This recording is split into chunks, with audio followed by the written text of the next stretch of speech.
This video was originally recorded November 2017 at the annual Force for Good class series.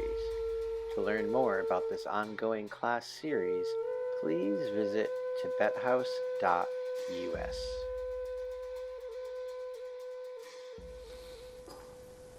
And this is Thomas Yarnall, Professor Thomas Yarnall. He's an associate research scholar and adjunct professor, assistant professor at Columbia. And he's been studying with me since 1978. Since 1978, on and off. And there's Owen. Hello, Owen. Where's your motorcycle? In the garage. Oh, in the garage. Oh, how boring. And he is a scholar of Tibetan and Sanskrit, and of philosophy and Buddhist ethics.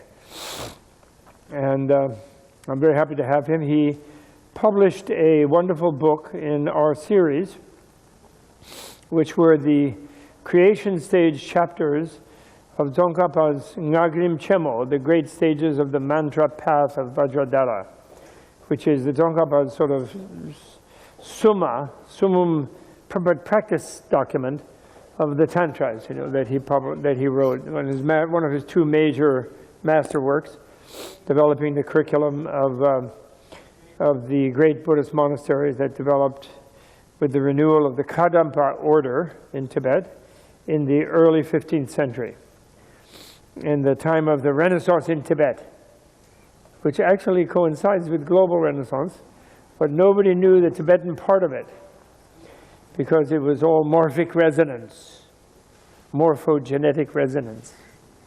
It wasn't written down. So that's what, and then I'm going to introduce Tom. Tom is going to introduce some general topics. Then I'm going to go back to the chakra neurology business. Then Tom is going to go over the last part on the creation stage, which is the topic of the day. Good, here come more folks.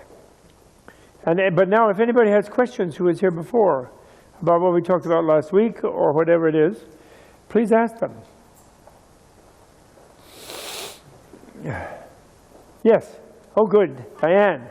Diane, right? Diane? Oh, no. What is it? What's your name? Vicky. What? Vicky. What? Vicky. Oh, Vicky. Oh, sorry. Okay, Vicky. Do all of these works that you discuss and all of these root tantras and root texts, Yes. are they all from the original sutras and discourses? Well, they are from India, Yeah, and they were translated into Tibetan. right. And the majority, 90% maybe, were lost in the Indian language. And maybe 95% were not translated into Chinese in the centuries of Chinese Buddhism before Buddhism started spreading in Tibet. So Tibet is the Tibetan translations in the Kangyur and the Tengyur, these two collections of translations from mostly Sanskrit, but some from Prakrit, some of the Indian colloquial languages, are the only sources of them left on the planet. It's a special treasury. What? These are all from the sutras, the word. Well, when you say sutra, you say some of the times the root tantra can be kind of called a sutra because it's taught by Buddha, according to the Buddhists, not according to Western scholars who they think Buddha couldn't do much of anything. People later did it and then blame Buddha. But actually, it's all from the Buddha as far as the Buddhists go, yes. And so they're like sutras, the root tantras, and even certain what are called explanatory tantras. But the commentaries, from Nagarjuna on, all the way to Tsongkhapa, and then to the Dalai Lama, and to Mipam Rinpoche in the 19th century and the early 20th century, and so on. Tibetans are still writing commentaries on them, and so Indian and Tibetan commentaries are considered commentaries. But that's the difference between Kangyur and Tengyur. Kangyur is meant to be word of Buddha, and Tengyur are the shastras, or the scientific treatises that are built on top of them, making them more accessible. The reason that that is necessary, and that is considered canon, is that the Buddha's words, Buddha is not a dogmatic teacher who just spouts one sort of thing and that's the thing. he is a dialogue teacher because he thinks that each person has their own need to hear something to open up their minds, basically. So, but certain times he speaks to a large audience, but basically that's in a certain context. So, therefore, it needs commentary when people in later generations who are not meeting the Buddha, when they encounter these works. And therefore, there's been a constant updating, or you could say, of the access to the word of the Buddha in these, which are called shastras, which literally means something like a scientific treatise, okay, like scientific manual.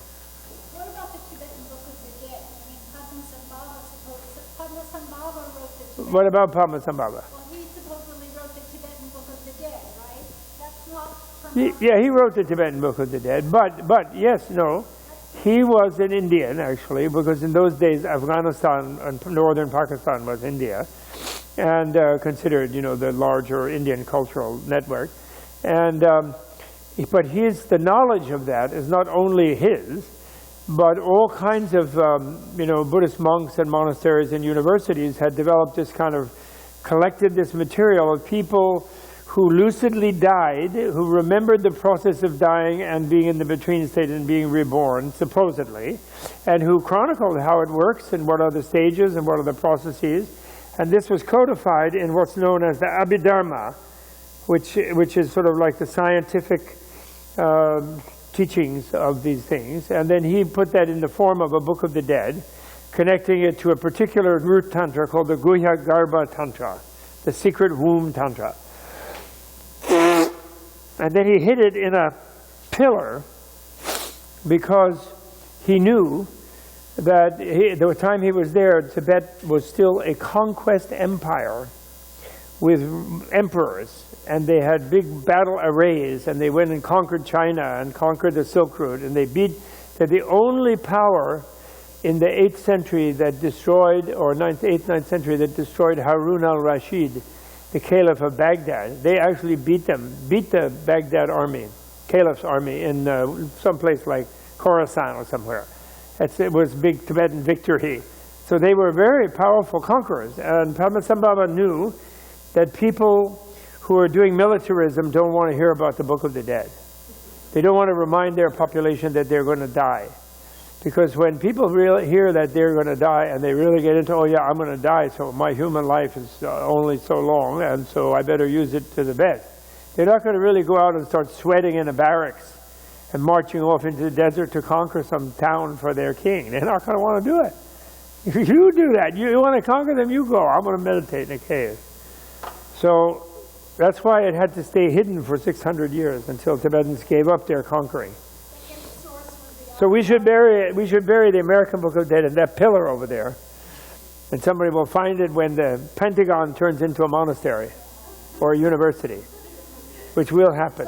I'm confident. The source of the Tibetan Book of the Dead was the Abhidharma. It does go back to Buddhist teaching. Yeah. But Abhidharma is not the Buddha's direct teaching. It's the organizing of his teaching by people he authorized to do so, supposedly. It's all supposedly, But the Buddhists have one supposedly, and the modern people have another supposedly. But the modern people who study that, their big supposedly is that those Asian people don't know anything, and they don't have subways. I mean, they don't have Facebook. I mean, they don't know anything. So they just make up a bunch of stuff. But the Buddhist supposedly is that there's such a thing as an enlightened being that knows everything. Okay? That's supposedly. Okay, is it 7 o'clock? Yes, hello. Are we on? Are we live? Yes. Okay. So, hello everybody, and people online, and everyone here. We started a little earlier chatting, but now I want to turn things over to my colleague, Thomas Yarnall, who is Associate Research Scholar at Columbia. He's the executive editor of the Treasury of the Buddhist Sciences series, which is the Center for Buddhist Studies and Tibet House and the American Institute of Buddhist Studies project to translate all the tenure.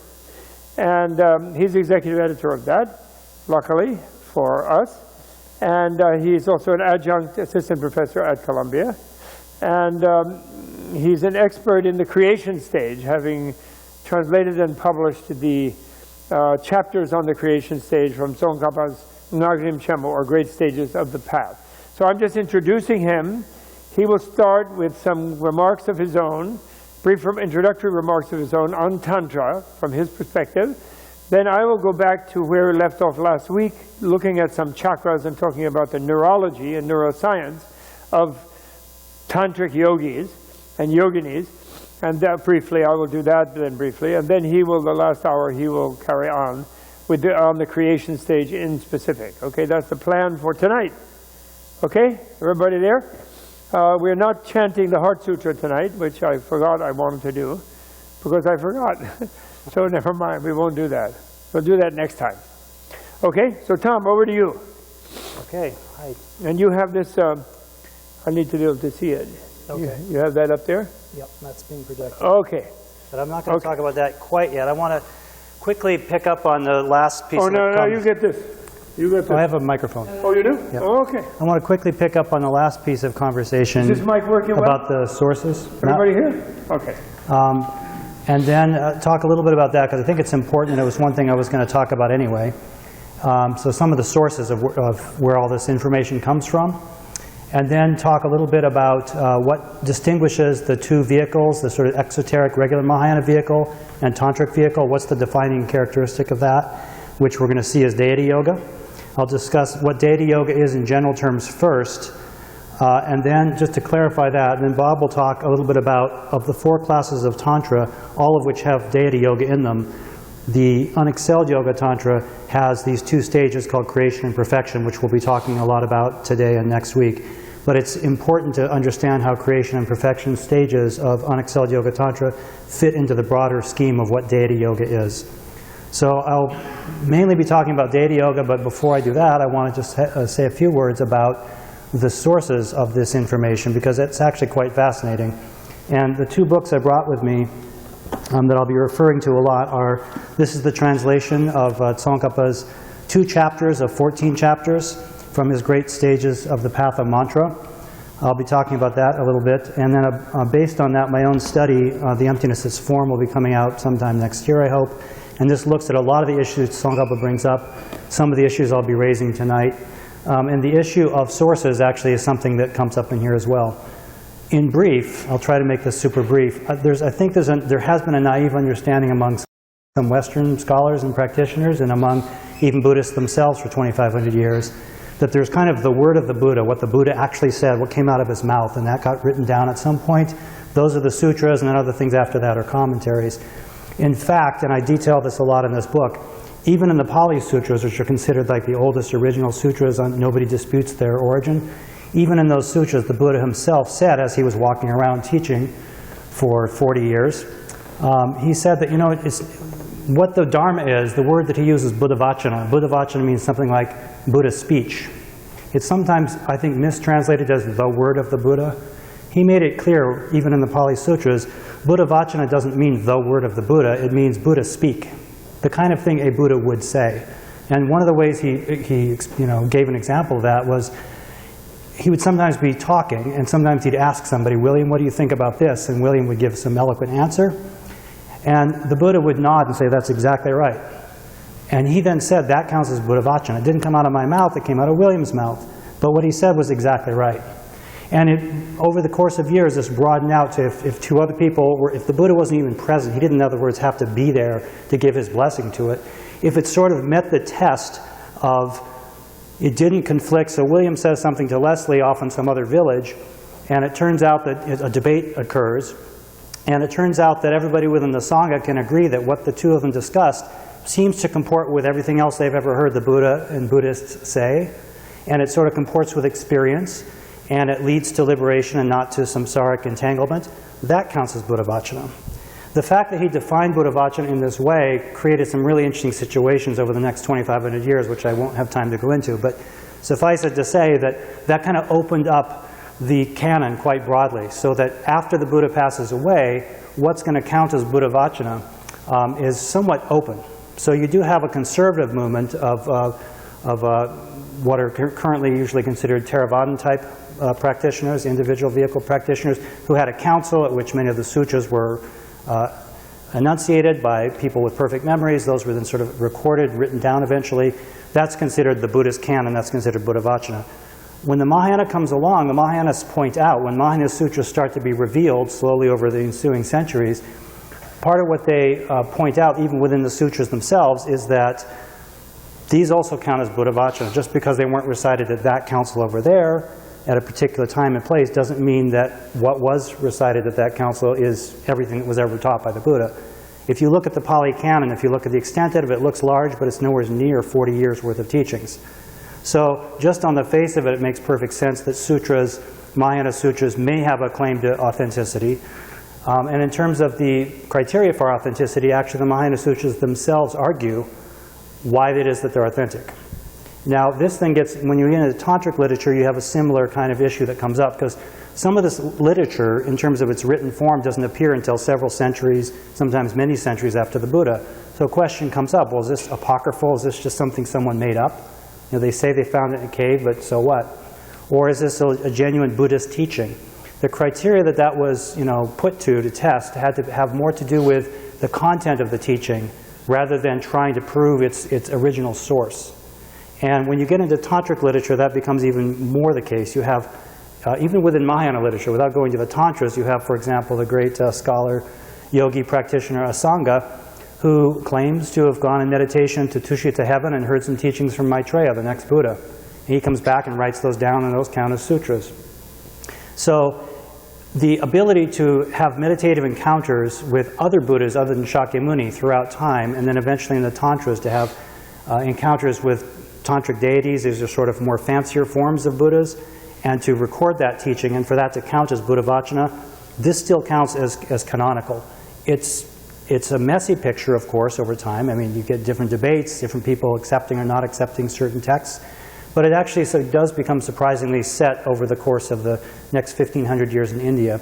So by the time you get to the sort of the golden age of maybe 400, 500 of the Common Era, AD, up to about 1,000, you have these great Indian universities, Buddhist University of Nalanda, Vikramashila, and so forth, that are amassing huge numbers of texts that are counted as Buddhavacana, number one. That's sort of one body of text. So these are sutras and tantras. Then you have, and that's one body of literature. We don't really know how many texts, but we do know that it's been estimated that within these libraries there were something on the order of 30 million Sanskrit texts in these Buddhist universities. So one huge body of literature there, another huge body of literature, even bigger, which is commentaries, which the scholar, yogi practitioners living and teaching, the experts in these various university systems, would write their own commentaries on these books. So you have at least those two strata of literature. Jumping to Tibet, Tibet is receiving Buddhism during this period of about 650 to 1,000. Right around the year 1,000, 1,100 in that century, all of the universities get wiped out in India by foreign invaders, and the libraries are burned and so forth. So you have sort of an end to at least formal institutionalized Buddhism and the writing of commentaries and passing on of practice traditions and so forth. But fortunately we had this several hundred-year period during which Buddhism was being very systematically transferred into Tibet. During this period, many, many texts were translated. And so what you get into Tibet is the preservation of a few drops of those millions of texts from India, those Sanskrit texts. But you have systematic translations into Tibetan of about 2,000 texts that count as Buddhavacana. So these are sutras and tantras, root tantras. And then about double that, about 4,000 texts that are commentaries written by the various scholar practitioners over the centuries. So this is what Tibet inherits. They have these two, the Kangir, which is the 2,000 texts of Buddhavacana, and then the 4,000 texts of commentaries of the Tengir. It's the translation of the Tengir, which is actually our project at Columbia in the American Institute of Buddhist Studies and Tibet House, is to translate that body of literature. Interestingly, the Dalai Lama has instructed us and many in the translation community that's the most important body of literature to translate. One would think you'd start with the Kangir and then do the commentaries, but he actually says, for a variety of reasons, it's much easier to understand the root literature if you understand sort of how it was understood for thousands of years, for several hundred years in India by the commentaries. That gives you an important key and an important window into understanding. You kind of have to do both at the same time, but if you're going to pick and choose, it almost might be better to start with the Tengir text, the commentaries. One reason for that is that these texts, the scholars who were teaching these texts in Nalanda was not just a Buddhist institution with preaching to the choir. It was very much of a cosmopolitan milieu. These were true universities. There was many non-Buddhists were studying there and teaching there. So any Buddhist teaching that was being taught in the university in northern India at this time would be debated by others. So you had to present Buddhist ideas in a way that would sort of pass the test of debate. And because of that, these texts are actually very relevant today, because rather than just assuming that everyone accepts 29 Buddhist ideas, they sort of have to prove the case each time over and over. So these are really interesting texts for that purpose. The third layer of text that we should be interested in that's relevant to today's talk then is, of course, once Tibet has all this literature, they start writing their own commentaries. And so you get an entire huge amount of literature written over the next 1,000 years in Tibet, Tibetan commentaries on the Tengir and on the Kangyur. In addition, you do continue to have texts that are being revealed where yogis have meditative experiences where they think they're meeting some sort of a Buddha deity and having some sort of an experience. That's where, for example, to some extent, the Tibetan Book of the Dead fits into that category, and certainly the tradition Padmasambhava set up of Terma texts, which are then revealed later on, is a very fascinating tradition, I think probably unique to Tibet, which allows the canon to really continue to stay open. The Buddha Vachana side of the canon stays open, still open today. But so we have these three layers. Why this is important is because the main source of the information that I've been exposed to and that I'll be talking about today is Tsongkhapa's writing on the stages of mantra. He was alive 1357 to 1419, which was a critical period. Again, I won't have time to go into it, but suffice it to say, Buddhism had had several centuries of moving into Tibet. It was well established. The canon had just been formalized. The Kangyur and Tengir in Tibetan had sort of been consolidated. And so Tsongkhapa, in addition to being sort of individually a genius, also historically came along at a time when Buddhism had been well established in Tibet. Many, many debates in different sub-schools have sort of arisen. And there was this body of literature readily accessible. So this genius comes along, has access to this incredible literature, and is able to process it all and write these magnum opus books. The one that you're probably familiar with is so that's what I have up here at the top, the Tsongkhapa's great treatise on the stages of the path, the Lamrim Chenmo. That's been translated into English fairly recently, the 2000 to 2004 in 3 volumes. You can buy it here. So that's his exoteric magnum opus, and he wrote that in around 1402, and then he came out with his esoteric mantric magnum opus, the great treatise on the stages of mantra, sometime around 1405, about the same size.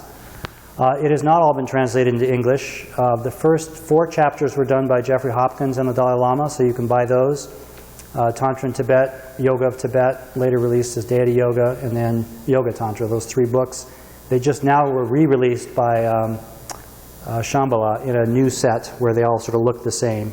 So you can buy those, and I would really recommend those for understanding, I think, an introduction to Tantra. There are so many themes that Tsongkhapa really brings out, particularly in that first chapter that was published as Tantra in Tibet, that are brilliant, some of which I'll be discussing and drawing on today about what is Deity Yoga. Then the next chapters, from chapter 5 to 14, is all about unexcelled Yoga Tantra. And that has not all been translated. 11 and 12 is what we did in the creation stage, so that we've done. We're working on finishing 13 and 14 on the perfection stage now. And then the intervening chapters, we're going to go back and fill those in later. They're very difficult issues about ritual practice in unexcelled Yoga Tantra, chapters 5 through 10. Just to give you a quick idea, in this brief book here, this includes my introduction and some back matter, some appendixes and tables and so forth. So the translation itself of a certain number of folios from that text, just in those 2 chapters on creation stage, Tsongkhapa quotes specifically the following authors, just to give you an idea. So Indian authors, there's 91 you can see. Some of these names will be familiar to you, Asanga, Atisha, Aryadeva. Some are names you may not have seen before. But these are commentaries of India. So this is the literature he's drawing on just for these 2 chapters. It's many, many more than that when you look at it as the whole thing. And then Tibetan authors, he's quoting these Tibetan authors. And this is just the commentaries, right? He's also quoting many root sutras and root tantras as well to pull together his points and make his case on a variety of points about what Tantra is. He criticizes some of them. Right? He criticizes plenty of them. Yeah, no, it's very much of a live debate. He does not. There's certain ones of the Indian authors he particularly likes and usually agrees with, and there's many of them that he disagrees with entirely, and other ones usually everybody is somewhere in between. But so you see this real genius at work when you read his books, both the exoteric and esoteric, really adjudicating, looking at the sort of the preponderance of evidence and making his case as to why he thinks this is the way things are on a certain point. Okay, so I just wanted you to see that list. I think it's useful to see. So in terms of my topic real quickly then, those are the sources I'm drawing on. In terms of exoteric and esoteric overview, I just wanted to follow up on something Bob mentioned last time. These two names for the two vehicles, what I'm calling the exoteric vehicle is sometimes called the Bodhisattva yana, or the perfection vehicle, the Paramita yana. And a really good term to think of is the cause vehicle. That's really what describes what you're doing with that vehicle.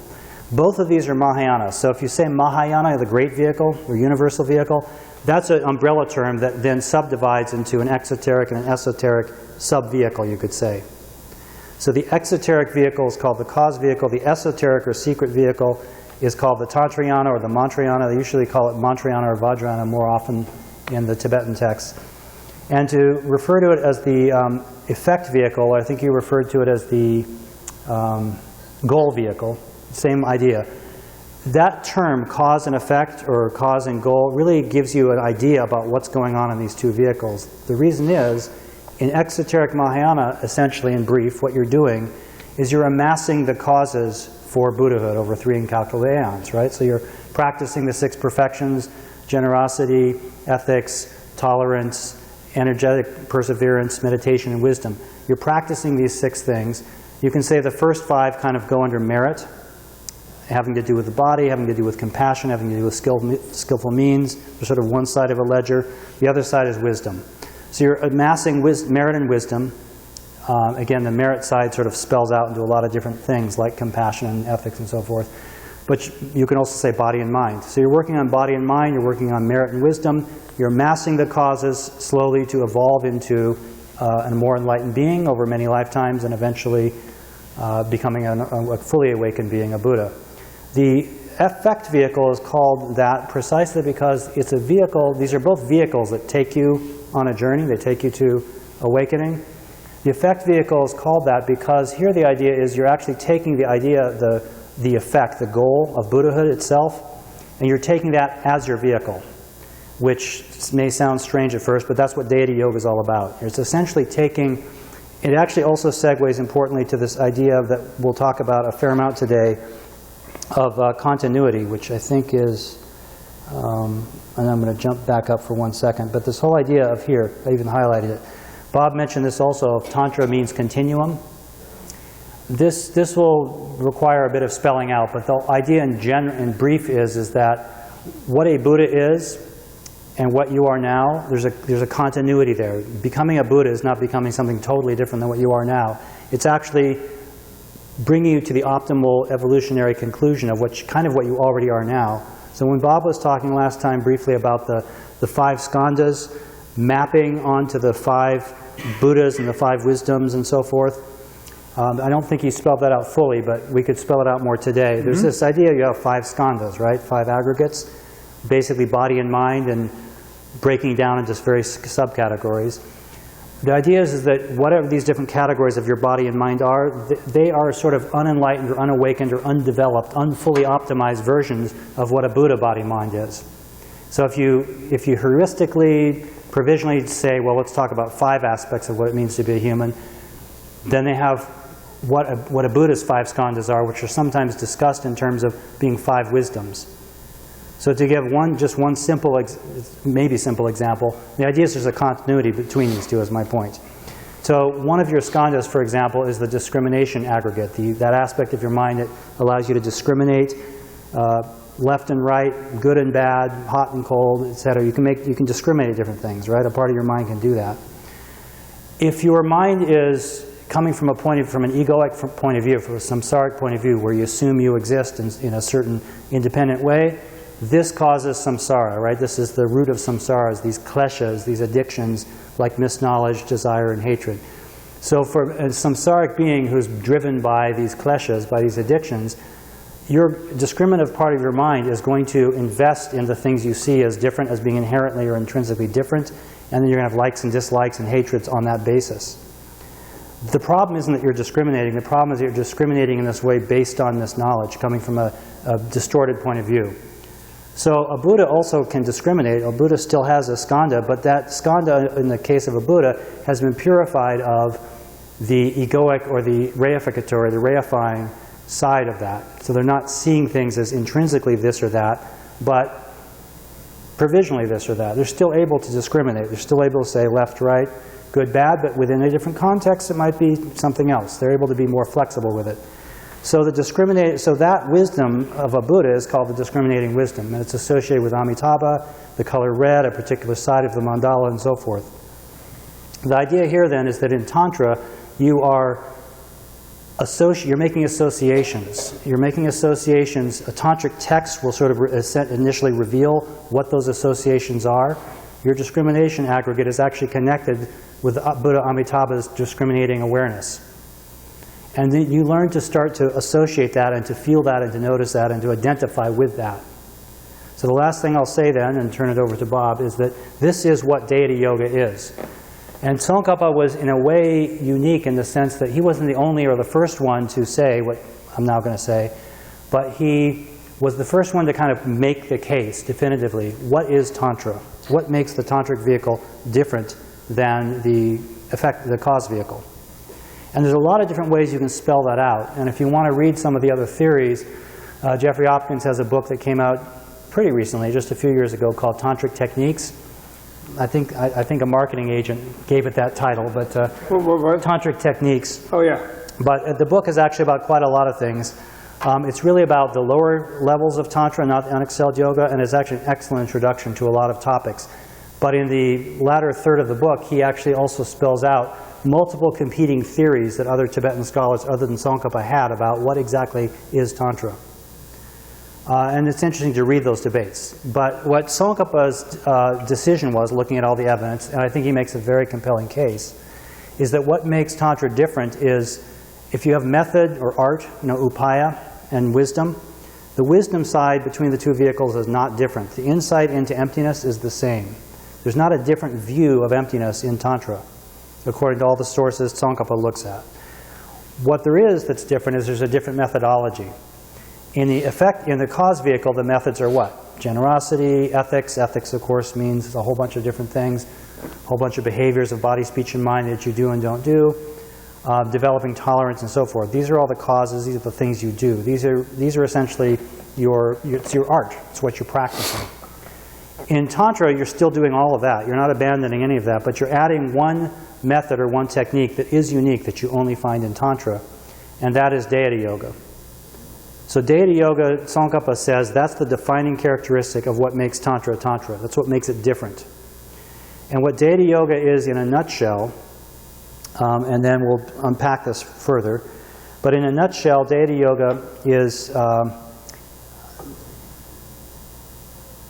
I don't think I typed the definition here, it comes up later, but if you can remember, you can write this down, it's actually an important definition. It's the mind, your consciousness, ascertaining emptiness. You can say realizing emptiness, the word is ngepa in this case. So your mind ascertaining emptiness, arising in or being perceived as, there's different verbs that are used, arising as or being perceived as the form of a deity. And when they say deity here, it's a particular Buddha form. The word deity in deity yoga and in everything we've discussed always means a Buddha deity. And sometimes they substitute the word Buddha. It's a form, a specialized form of a Buddha that you'll see in mandalas. You've seen Manjushri, you've seen Tara. These are all Buddha deities, right?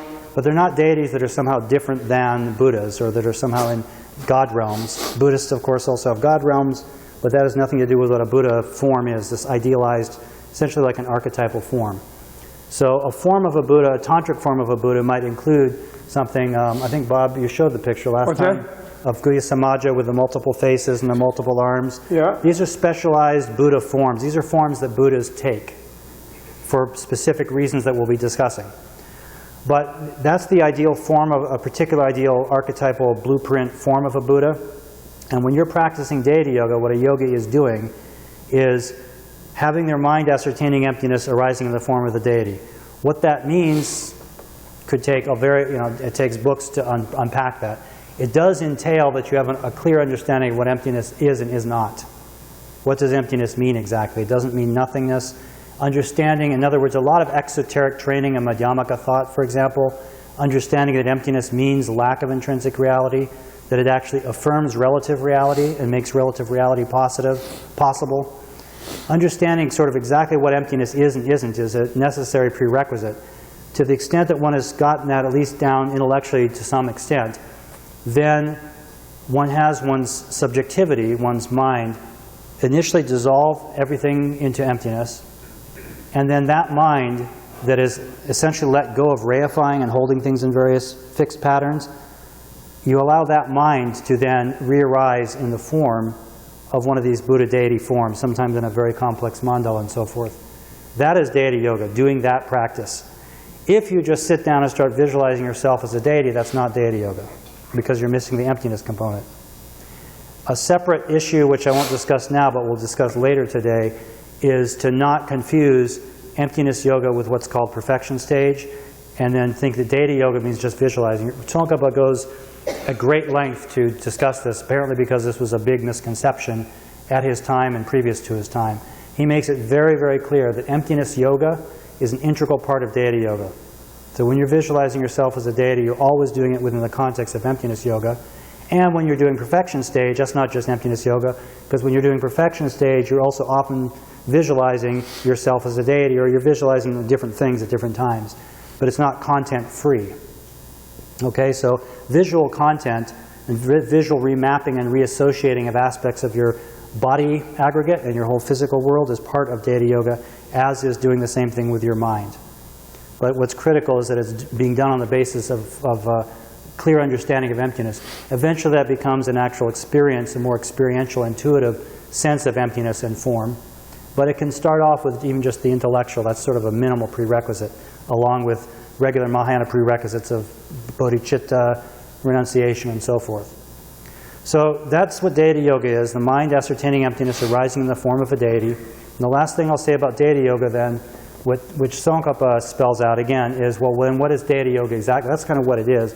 What is its point? What are you trying to do with it? And that breaks down into two separate things, and that is what I've put. All right, so here's the mind realizing emptiness arising or appearing in the form of a deity. And to the extent to which you can do that well and clearly, this, by the way, is shamatha. If you're familiar with shamatha, this is how you practice shamatha in a tantric context.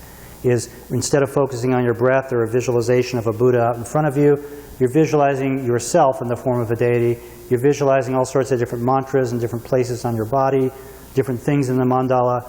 The different things you're focusing on becomes your object of focus that you use to develop shamatha, or one-pointed concentration. If you can develop that to the point of getting really clear perception to where you're actually seeing it like a virtual reality, like a hologram, which entails a great deal of concentration, to the extent to which you've seen it very clearly, you're developing what's called clear or vivid perception. The development of vivid perception is one of the two things you're after in doing deity yoga. You're trying to stabilize and get really clear, vivid, stable visualization of a certain pattern. And the other thing you're then trying to develop on that basis is you're developing a different identity. Because imagine if you did this successfully. Imagine if you really did dissolve your Tom self or your Susan self or whoever you are with all your family associations and your gender identities and your political, everything you have that sort of makes the constellation of what your identity is. You've just dissolved that into emptiness. And you're now re-arising, and you're seeing yourself in place of this body as now a different body with maybe different arms and weird faces. There's reasons for this particular shapes that Bob will go into later. But you actually imagine if you were able to have such concentrative ability that you now saw in place of your current body, you now saw this Buddha form. To the extent you're able to do that, it helps develop what the other aspect of Deity Yoga is, which is developing what's called divine pride or Buddha pride. And that the word pride is actually used, mana, or ngagel in Tibetan. And it does mean pride, but it also means something maybe like identity. So your sense of identity of who you are is now being shifted into you're associating yourself with Tara, or Chenrezi, or Chakrasambhara, or Hevajra, or Kala Chakra. You're starting to identify with this enlightened form. So you're seeing your body this way, right? So you're seeing your body this way with vivid perception. And then on the conception side, you're conceiving of yourself, your identity is that you are this being. Now, why that isn't just imagination and child's play, that's a big part of the book as well. And it can be if it's not done correctly. But I won't get into that right now. But it is something that is addressed by Tsongkhapa and by many of the Indian authors he looks at. When is this just made up, playing games? And when is it actually a practice that means something that isn't just fantasy or just, psychosis? So what distinguishes valid Deity Yoga as something that really develops you, taking the effect that you're looking for, which is a Buddha embodiment? When is it doing that, and when is it doing something where you're just sort of making stuff up and going down the wrong path, which is possible? So that's a big, important point to sort of unpack, but in brief, that's what Deity Yoga is. Okay, good. That's your introduction, right? That's my introduction. And you're going to come back to that. Yes, and now let me hook this up now. Now it's your computer. It's a good place to switch. And I had a new thought listening to you that may be useful, something new. And that is, people may be wondering, yeah, there, that goes there, and I need both those wires. Right. Okay. And the thing about Deity Yoga, I think I just thought of something different that is very useful. It's fun to work together, really. It's really enjoyable. I'm liking that. Let me see now. So people might wonder, well, wait a minute. We heard that Buddhism was non-theistic. Like the Dalai Lama, so in India they like to say, it's a sort of normal thing to say in India, that Buddhism and Jainism are the two non-theistic traditions, distinguishing Buddhism from the Western Islam and Christianity, and Judaism, all three of which exist in India in different forms, and also from Vaishnavism, Shaivism, and Shaktism. You could say three types of theism. One about the goddess, Shaktism, and then Shiva and Vishnu. Right? So then Buddhism is non-theistic. And I begged His Holiness, I had a big argument with him, actually once, when he was invited once to visit Kuwait for a dialogue. And I said, Your Holiness, when you go to Kuwait, please don't announce that you're non-theistic, like you love to do. Please don't. Because when the Muslim hears, one who's been around here, that's different, but someone in Kuwait, when they hear that, they think atheistic, and they think this and that, and then subliminally and subconsciously, you are decapitated. Instantly. So there's no more real dialogue in the sense that it shuts them off, it's like it's not possible for them. And actually, what's non-theistic about Buddhism? Look, you're talking about Deity Yoga. Well, what's a deity? Why deity? Well, Buddha Yoga, okay, we got to understand that. Why Deity Yoga? So, and then I asked him, and then he said, well, what is this Deity Yoga? He said, what is this like? What kind of theism? And so you could say non-monotheistic. Although that would be bad because then they think you were polytheistic, and then that's idolatry and so on. So I say, why don't you think of something like infinitheistic? Or some kind of, I suggested, I use that myself sometimes, or, like meaning that you believe in the divine, but in different forms, and you don't believe in a creator. So you could say non-creator theistic or something, you can try anything, but just don't say non-theistic. Because Buddhism is actually very theistic. And if you go to Pali Suttas, which some sort of modern Buddhists who are trying to be very secular, they go like, well, we don't have those deities in Pali. But in fact, they do. Sure. When Buddha is born, Brahma and Indra, the two big gods of that time, king of the gods. Indra is like Zeus, and Brahma is like some sort of more absolute level god. And they receive the baby, and they bathe him, and then they present him to the mom and so forth. They're like a bunch of midwives or something, except it's an easy. He just comes out like that. It has like a psychic cesarean out of the side. She doesn't have labor or anything like that. Maya Devi doesn't. So then when we say deity yoga, what do we mean? Well, the thumbnail of what Tantra is that I love still is Tara Tulku's thumbnail, which he says, because of continuity, it means the art of rebuilding the world out of wisdom. Once wisdom has destroyed the world built out of ignorance, which is the world of suffering, samsara. So wisdom of understanding reality as emptiness or selflessness or whatever it is, or nirvana, the non-duality of nirvana and samsara, that wisdom destroys the world of suffering.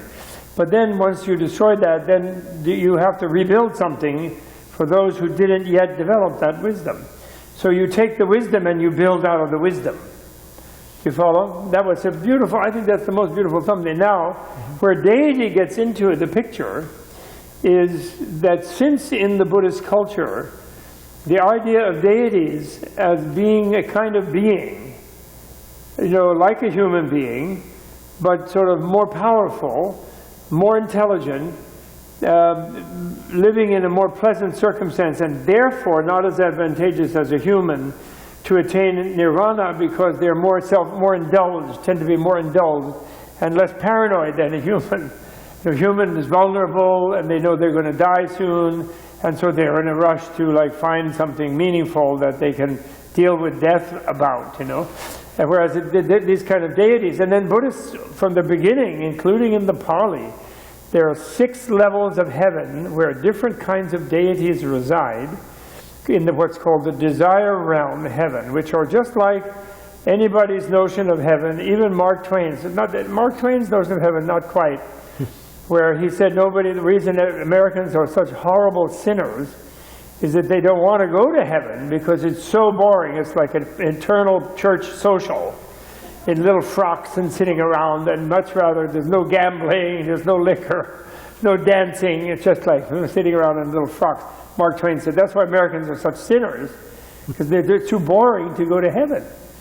And so they don't have any heaven like that. Actually, the Indian heavens are very pleasurable. There's a lot of gods and goddesses and a lot of parties, but they're more powerful. So in the idea that with wisdom so I'm just trying to make these two things meet.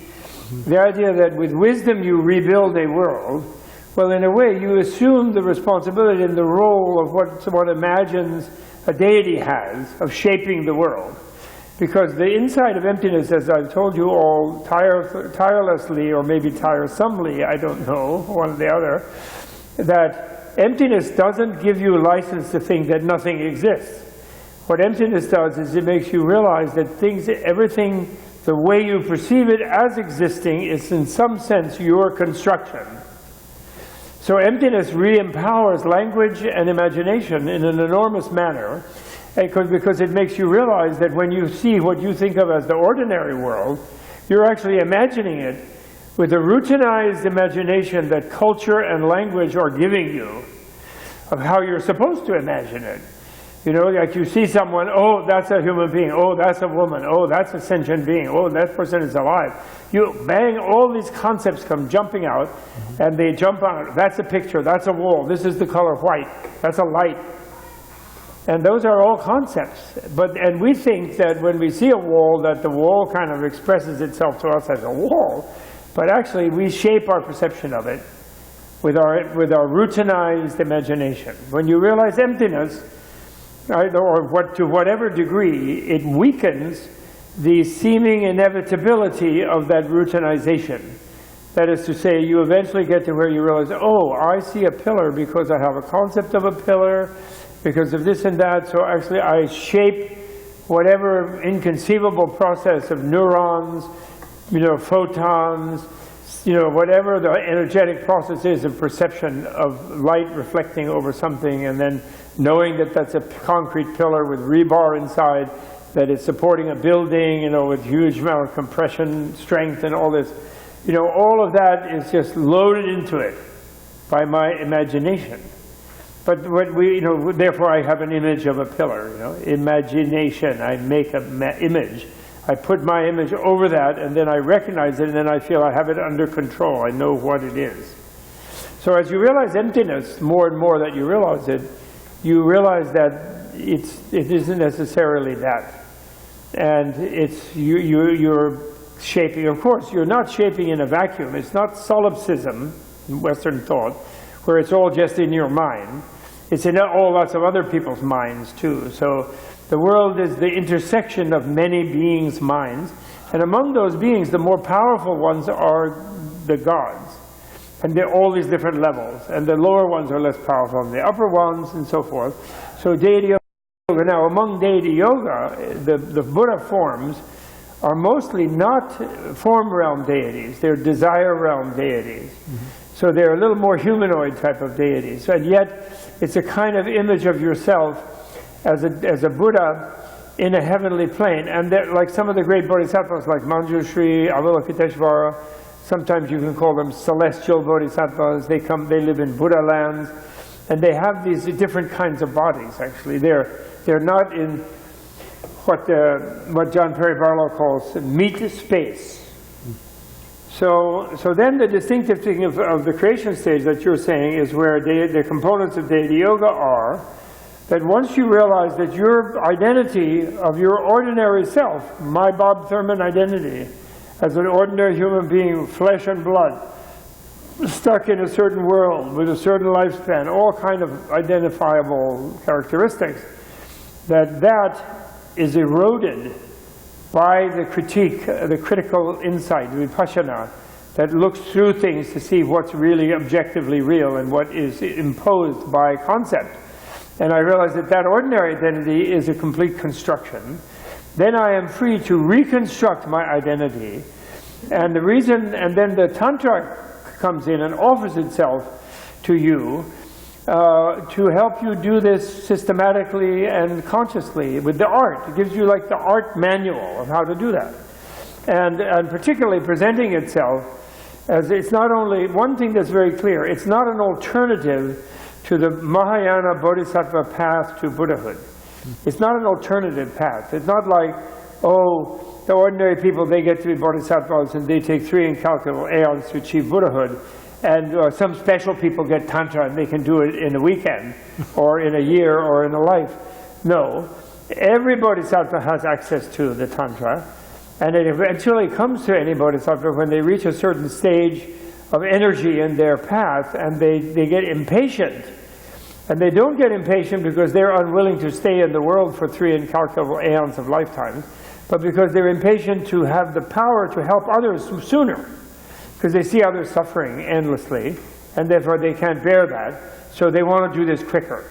So then the Tantra offers itself to them. Once they have a level of detachment, renunciative detachment, like you were taught in the Hinayana, once they have a level of commitment to the fate of other beings, which is the Bodhisattva yana, the bodhicitta, you know, the mind of altruism that wants to save other beings from suffering. And then once they have an initial understanding of emptiness, that if this is all relative and it's all mutable therefore, and it's not objectively fixed in meat space the way it is. And then Tantra is where you then drop those concepts, and you can't do it therefore until you've had some understanding of emptiness. That's why it's esoteric for people who don't.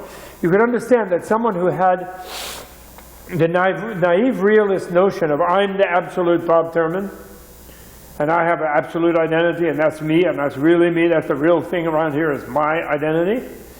You know, like, what do they call it, a narcissist? There's another term for a particularly pernicious type of malignant narcissist. Malignant narcissist. You take a malignant narcissist and you say, oh, you can do Tantra, and oh, now you're Guhya Samaja, or you're Tara, or you're Manjushri, or you're Guhya, or you're Hevajra. And then they'll become megalomaniacs. That's a prescription for megalomania. Only when the person has some idea that whatever identity I have and whatever I think I am is in some sense a construction. And I'm not really quite sure what it is. And acknowledging that I don't really know what I am, And then one is, and then acknowledging that when I feel like a certain thing, it's because I'm constructing that. You know, I'm responsible for how I feel because I'm a work in progress. I shape my sense of identity. So once one realizes that, then, oh, there's a strategy of shaping your identity into a pure identity, into a Buddha identity, into a divine identity. Mm-hmm. You know, for certain practices. While, you know, gold vehicle still means it's a vehicle. So again, it would be another wrong thing to think that Tantra means you automatically project it into Buddhahood just by, just like in Zen, you know, they say you just sit and you're Buddha. In Soto Zen, you know, in Zhao Tong tradition of Zen. And that's a koan, is that you're just by sitting, you're Buddha, and yet you feel like, you feel hungover and you feel like you have a sore butt, but yet you're a Buddha. And so that doesn't make you a Buddha just because you went and sat in a Zendo. It means that you're sort of putting the pressure on yourself that Buddha thinks you're a Buddha maybe, or you could be a Buddha, and then you're dealing with it, the discrepancy between how you feel and what you're supposed to be, your deepest, highest possible self. And then that's a powerful form of gold vehicle. Yeah. It's an unarticulated, as esoteric kind of Tantra, actually. Zen is a kind of Tantra, in fact.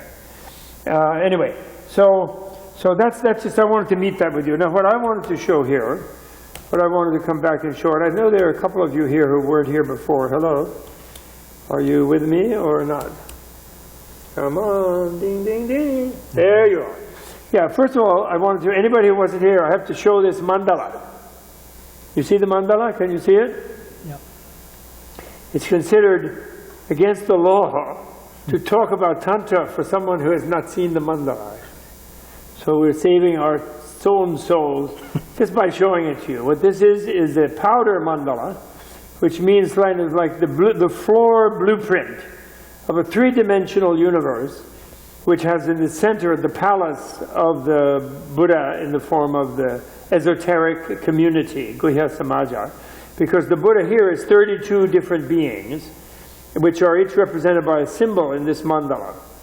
You know, the central one is the Buddha with his consort, and then there's 4 Buddhas in the 4 directions, and there are 4 Buddhesses in the 4 quarter directions, and then there are 4 sensory goddesses in the 4 corners, and then there are 10 protector deities around in the doorways and in the outside of the corners. So, but they're all represented by symbols because this is called a symbol mandala. And there's but it's really quite beautiful. And the wisdoms are the wisdom of delusion, the energy of delusion, of ignorance, turned into the mirror wisdom is this white color in the east, which is the way we're looking. The yellow one is the wisdom, is the addiction to miserliness or pride, which is turned into the wisdom of equality, the golden yellow or yellow color. The red is the lust, the addiction of lust, turned into the individuating wisdom, and the Buddha Amitabha. And the north is the wisdom of jealousy. I mean, the klesha, addiction of jealousy, turned into the all-accomplishing wisdom. And the blue center is the wisdom of, is the delusion of hatred, or the addiction of hatred, turned into ultimate reality, perfection, wisdom. Because hatred, strangely and ironically, is connected with intelligence, which is an odd thing, but it is. Same energy, but transmuted through wisdom into something good. So then, this is not in, sorry, slideshow. Oh, it is in slideshow form, good. So that's in mandala. I showed you that already last time, so I don't need to go into that. What I want to show just quickly, because I don't want to take too much time away from Tom, this is the mandala from the north in the ritual of initiation, being shown. And in the initiation ritual, the initiant imagines going into this palace, and this powder thing is made really in a beautiful manner, where the monks are chanting, and they're going through a certain description of the three-dimensional universe with the palace in the center, and they're visualizing a big, huge mandala that they're all in while they're doing it. And then they imaginatively draw the foundation lines and the gateways and the ornaments and everything. They pull them down from the space of the hologram that they're visualizing, and embed them in the geometry of this two-dimensional mandala, and then they put in the colors, which are the symbols of the wisdom, and various offerings and ornaments and things. It's really beautiful and extraordinary. And this is typical Tibetan. In India, in the ancient time, the guru, for such an initiation, would usually make this with his fingers using flower petals, a kind of bigger thing like that the person actually could walk inside. It would still be two-dimensional, but they'd be visualizing together this kind of thing, and then the guru would lead them inside and so forth, and they'd walk around inside the building. But here, they then make it with this tiny powdered color, and you couldn't possibly walk on it. In fact, when they make it, they wear a bandana, so they won't breathe on it because it's very fine, like talcum powder, and it would blow away. It would be a mess. But then it creates this incredibly vivid impression. I think I told you all the story of when I first saw one of these in the early 60s, and I had this amazing impression. That's the deity you think you are, both male and female. It's sometimes just the male or sometimes just the female, but usually both of them. You are that being with 6 arms. Each body has 6 arms and 3 faces. And but I'm going. That's a female yogini, one of the 84 Mahasiddhas, but I forget which one. Anyway, this is the chakra system. This is what I just wanted to talk about, because this underlies the creation stage. One of the things that Tom will talk about when I turn it back over to him shortly is that a lot of people in Tibet, actually, and here in America today, they don't like this business of this complicated mandala. I told you the story last time about the lady who was attending our summer school once of our Institute of Buddhist Studies in Massachusetts, who had received the Kala Chakra initiation in Wisconsin, the first one given in North America. And she just dropped into the class, where we were going to see, how do you practice this? How do you visualize this? And then it was all these complicated things. And suddenly, about 15 minutes in the class, there was this outraged or shocked or frightened exclamation like, what? We have to do all these complicated things? But I thought we already got the initiation. So she thought you just got initiated and then you were Buddha or something. And that's the thing people do. And then also, nowadays there's this tremendous popularity about things. First of all, there's a basic popularity of Zen. And Zen actually has unfortunately, quite a bit been taught in the US in the last 50 years, since World War, when it became known in the US. It's like, don't think anything. Shut down your mind. Go there. Look at the wall. Just, don't know. And then even when you do your breath yoga in the Vipassana, for example, just don't let your mind wander. When it wanders, you slap it down, come back, and just count your breath, And then you'll develop a calmness, and your mind won't wander, and there won't be any thoughts. And then you're getting that peace. That's the goal. But and then in Tibetan Buddhism, the huge popularity of what is called the Great Perfection, or the Great Seal, where people want to just go straight into the perfection stage, be in space, everything is perfect, just right away, it's primordially perfect, you go on and on like that. And Tsongkhapa is answering many objections in the work Tom is talking about, of people who want to do that, and they say, that's too complicated, all that building. And when you get instruction in how to do Guhya Samaja, you go to art class, and you make architectural drawings of a building, so you can visualize it. And draw the door ornaments, and you draw the eaves hanging from the eaves, the jewels and the yak tails and the little bells that hang on the eaves of the building, and the ornaments ornaments across the top of the deck and everything, and you do all of that sort of things. And therefore, when you're doing the creation stage, you're in a universe where you're in a palace. You are a bunch of beings in the palace, not just the one being. You're a whole community of beings, actually, because you are all the other beings in there. That's why it's called the esoteric community. The deity is, and you have to know what each one holds in the hand, and what their fingernails are like, and what their shoulders feel like, and all these complicated things. And you have to imagine that, where you actually will feel that, you see. So in the perfection stage, then, you start going up and down this central channel. You see this picture. That's the central channel. And those are 5 chakras on the central channel: brain, throat, heart, navel, and genital. And your sort of subtle mind goes up and down that central channel, which you open, and then you open up to go a little further, and you visualize yourself like that with this thing, and it goes down to the genital area, not just to the navel, but then she's just showing it. That picture just shows like that. And then, I already showed you these things, I think. Where's that? I'm looking for the other one. This one. So you see here where you have the central channel, that's the brain up in the top. And each one has a loop of a white and red channel that are left and right, but they're looped around the central channel. And this shows as if they're just loosely looped, but actually they're tied taut. So the central channel is knotted off in the neuroscientific way of visualizing, of actually how it is for ordinary being. And the heart one in particular, you see all those loops. There's 3 loops of the red and 3 loops of the white. So it's a 6-fold knot, it's called. And that is what keeps you alive, actually. It holds your subtle, super subtle mind, your clear light mind, in the heart chakra center, which is your vital principle, actually. And if it were to open, and it will open for everyone when you die. It will wrench itself open just like that. And the yogis are trying to open it without dying, when they are able to identify themselves as being such a subtle mind, and being then in an open space like that, and being able to either be out of body or in body, move back and forth without letting the body go, and without dropping dead, actually, leaving the body in a kind of trance state, like a hibernating trance state, without normal respiration, in fact, actually. It's this advanced, you know. They're not one of the signs that you really entered your energies into the central channel from the right and left channel is that there's no ordinary coarse breathing. And you're sort of like a frog. There are certain frogs that take in oxygen through the skin, and they don't necessarily, they can go underwater a long time. They don't, or fish have gills, right? And they get out of the water. So they don't inhale it like we do.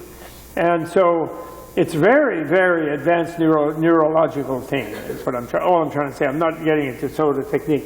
And this kind of thing is what is happening in the perfection stage, which is parallel with the great perfection, what the great perfection really is, or the great seal. That's stuff of the perfection stage.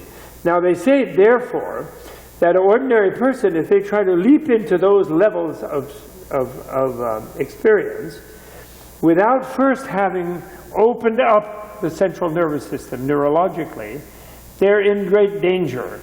But in a way, if they're trying to attain Buddhahood and they have the Bodhisattva vow and this and that, it's only danger that they might not make more progress in this body. They might leave the body. You know, in the near-death experiences, some of you here, because you're here for a Buddhist thing, maybe you've read some of those books, like Life After Life, or you know, the famous one, Kenneth Ring, or all the near-death experience things. There's a bunch of them, you know, Embraced by the Light. Once it became a bestseller, there are lots of them, actually. And then Eben Alexander, that one where he went to heaven, the neuroscience guy, who the Harvard people wanted to burn at the stake because he was a neuroscientist. And he said there's a brain experience. You can have mental experience when the brain is not operating, which is a heresy, right, for the current materialists. So there's a lot of those things, but you realize one thing about them is when they do die, those people, the near-death people, or they're in the process of dying, and the ones who come back to tell the tale obviously don't finally die. They're just going down the tunnel, going into the light, you know, they have that kind of experience. There's many versions of that you can read up on. And then they don't want to come back. Often it's because they had a terrible accident or something, and their body's on some operating table, and they're being pieced together by a bunch of surgeons. And they're like, oh, in the light, oh, I'm out of that scene. No, I don't want to go back there. And then, so, you know, Jesus, or Buddha, or some Bodhisattva, or the old wise shaman, or the shamanist, whoever their guide is, comes and says, boop, nope, not your time. You have to go back, right? You know, that's a common thing in the near-death experience. And then wham, they're back in their body, you know, all messed up. Although then they say, you know, this guy, Pierre van Lommel, did you ever hear of his writing? He's a heart surgeon who got interested in it when he had some accounts of patients who did die on his table, clinically, but were revived, but then were not damaged when they revived. In fact, they were almost enlightened. They were loving. They were like completely changed personalities. And he started interviewing them, and he has a whole bunch of cases of how it transformed them. And he became very, very interested in that. He was a Dutch heart surgeon who worked at the hospitals in England for a long time, and he wrote a bunch of books since then. And so my point is, if you imagine yourself, visualizing yourself as Hevajra, or not just Guhyasamaja, who only has 3 arms on each side, but like one of these deities that has like 12 arms or 16 arms on each side, or some very complicated bunch of joints coming out of the chest and all this. If you develop that as a systematic shamatha meditation, as Tom said, where you're developing stability, one-pointed stability about yourself as having a different physical apparatus, and then a different mental self of identity, feeling of self-confidence, a feeling of like divinity would make you feel. It's basically a kind of super self-confidence, and even also kind of pressure of responsibility, because you can shape your world type of thing, in other words. Because like being a Buddha, it's like a kind of being a king of Dharma, as they say. I think it's another reason in India that the Tantra was kept secret for a long time, from Buddha's time, for about 1,000 years, no publication and really top secret. Just like Mahayana for about 500, the exoteric Mahayana was kept secret, and then for another 500, the Tantra was kept secret. So for both of them were, the exoteric one was kept secret for a very, very small number of people. Because the initiation ceremony is like a royal coronation ceremony. The only people who were using those terminologies and doing that sort of thing were kings. And Brahmin priests were, dumping oil, anointing. The word for initiation in Sanskrit is abhisheka, which means anointment. So it's like a royal coronation ceremony. I think the kings didn't appreciate a bunch of funky-looking yogis out in some charnel ground going around having royal consecration ceremonies on themselves, on each other. I think they wouldn't have liked that in those earlier times. It was only when India had built up this huge tolerance and relative nonviolence after 1,000 years of the Buddhist germ, you could say, opening up the people's nervous system and understanding and tolerance and so on, that you could begin to have publications and texts even about Tantra. So therefore, when you do visualize this complicated thing, and you feel like, okay, I have all these arms, then this has loosened the heart knot, loosened the throat knot, loosened the brain knot, and you'll be able to really get some energy into the central channel. And so it's not going to be such a wrench of suddenly leaping into the void with like a tangled parachute, something like that. If your parachute is all tangled and you jump out of the plane, you're going to pull lots of ripcords, and I don't know what's going to happen to you. Maybe by luck, it'll all unravel and the chute will open and you'll be fine. And maybe not. And then really it's a bad scene. So the leaping. So he deals with it. That's one of the central things in these 2 chapters that Dhamma deals with, is why it is essential to develop this kind of artistic imagination. Some people say, oh, I don't visualize well, I'm not an artist, I can't hold an image in my mind very long, etc. Well, of course not. Because if you don't have, if you don't have the prerequisite slippage of rigid self-identity and rigid confidence in your concretized perceptions of things, as if your reading of the wall comes from the wall, rather than it's your own investment. The wall is there too, and other people see it. And, cosmic rays don't see it, they go right through it, but other people do. And so it's more complicated than just it's objectively existence. One of the synonyms of emptiness is objectively unreal. It has a certain kind of reality, but as an object thing in itself, it has an unreality instead, actually. That's what emptiness means. Okay? So that's what I wanted to say. Okay? And then I turn it back to you. I really just wanted to show this chakra thing. And you see here you have, in the brain, that's a 32-petal bunch of channels coming out of the central channel. And the central channel energized part of it is a little bubble in here, because the central channel actually is cut off. So energy can't go into it by that knot, you see, to keep you stably in life, actually. And then here's the throat chakra, with this one, which there goes over here, and that's a 16-petal one, and this is like Guya Samaja style. There are other, this is all software, I think I told you. It isn't like you're going to find 32 channels in the brain, but the brain can be programmed to be open 32 channels from the center. And this one, 16. And then this is the hard one here, which is only 8. And then this is the navel, which is very, 64. 8 at each of the 8 times 8, Because the navel chakra is really very powerful, basic chakra, and then they don't show really the genital one. Genital one is also 32, like the brain, actually, in the usual thing, but they don't get into that so much. And then these are intersubjective things of how it seems to you, this is a great artist in Australia who is practicing these things, and he's here trying to simulate what it feels like if you enter your own central channel. I don't know if you've ever read any books that describe it. There is one quite good book about it. And it's like you have a thing where you are a subtle drop that is a drop of awareness that has a visual awareness, but it's just that there's no particular eye. You're just like a point of visual awareness 360 degrees, and tiny micro, like a drop. And then you, like a little bubble, and you go into your central nervous system. And you go up and down the center. This is like a vision going down the central channel, you see here. And that looks like the central channel inside has that veined blue with reddish veins like purple thing. And then see, these are the right and left ones where they're now plugged into the central one at the navel, according to this. There's the six-fold knot as an internal subjective thing, you see. But the things are not pulled tight like they are for the ordinary person. And this guy is really great, this Australian guy, in the sense of giving us a sense of what it is.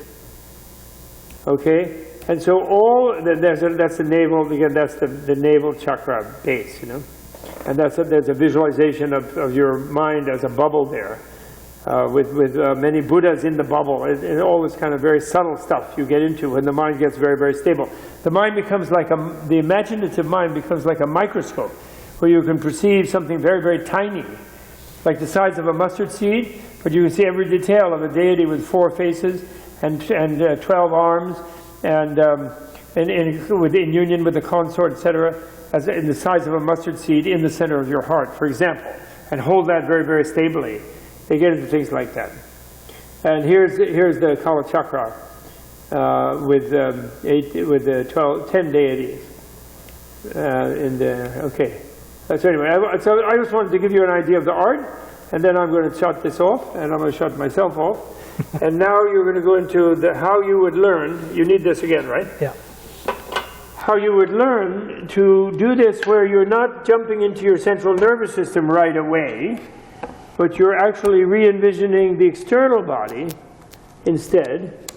And in re-envisioning the external body, you are, in a way, loosening and experimenting with the inner opening of the central nervous system in a gentle manner by visualizing the external thing in a certain way. Because, we know from phantom limb phenomena, I mentioned this before, but I'll mention it again.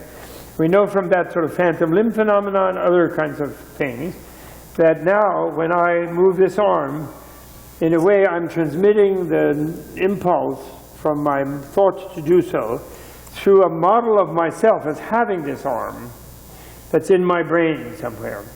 And so the creation stage meditation is I'm altering that model in a temporary meditative state that I move back and forth into. I won't get trapped in that state because I know about emptiness. So any state I make is just itself another construct of emptiness. And then coming back to my ordinary meat space, Bob Thurman embodiment, my ordinary embodiment, I'm also coming back to the other image, which my brain is routinized and used to holding. So, although if I get really advanced, then it gets maybe a little, it's rather bored to come back into meat space. It gets a little boring, and so maybe I'm less interested in doing so. But you have that flexibility.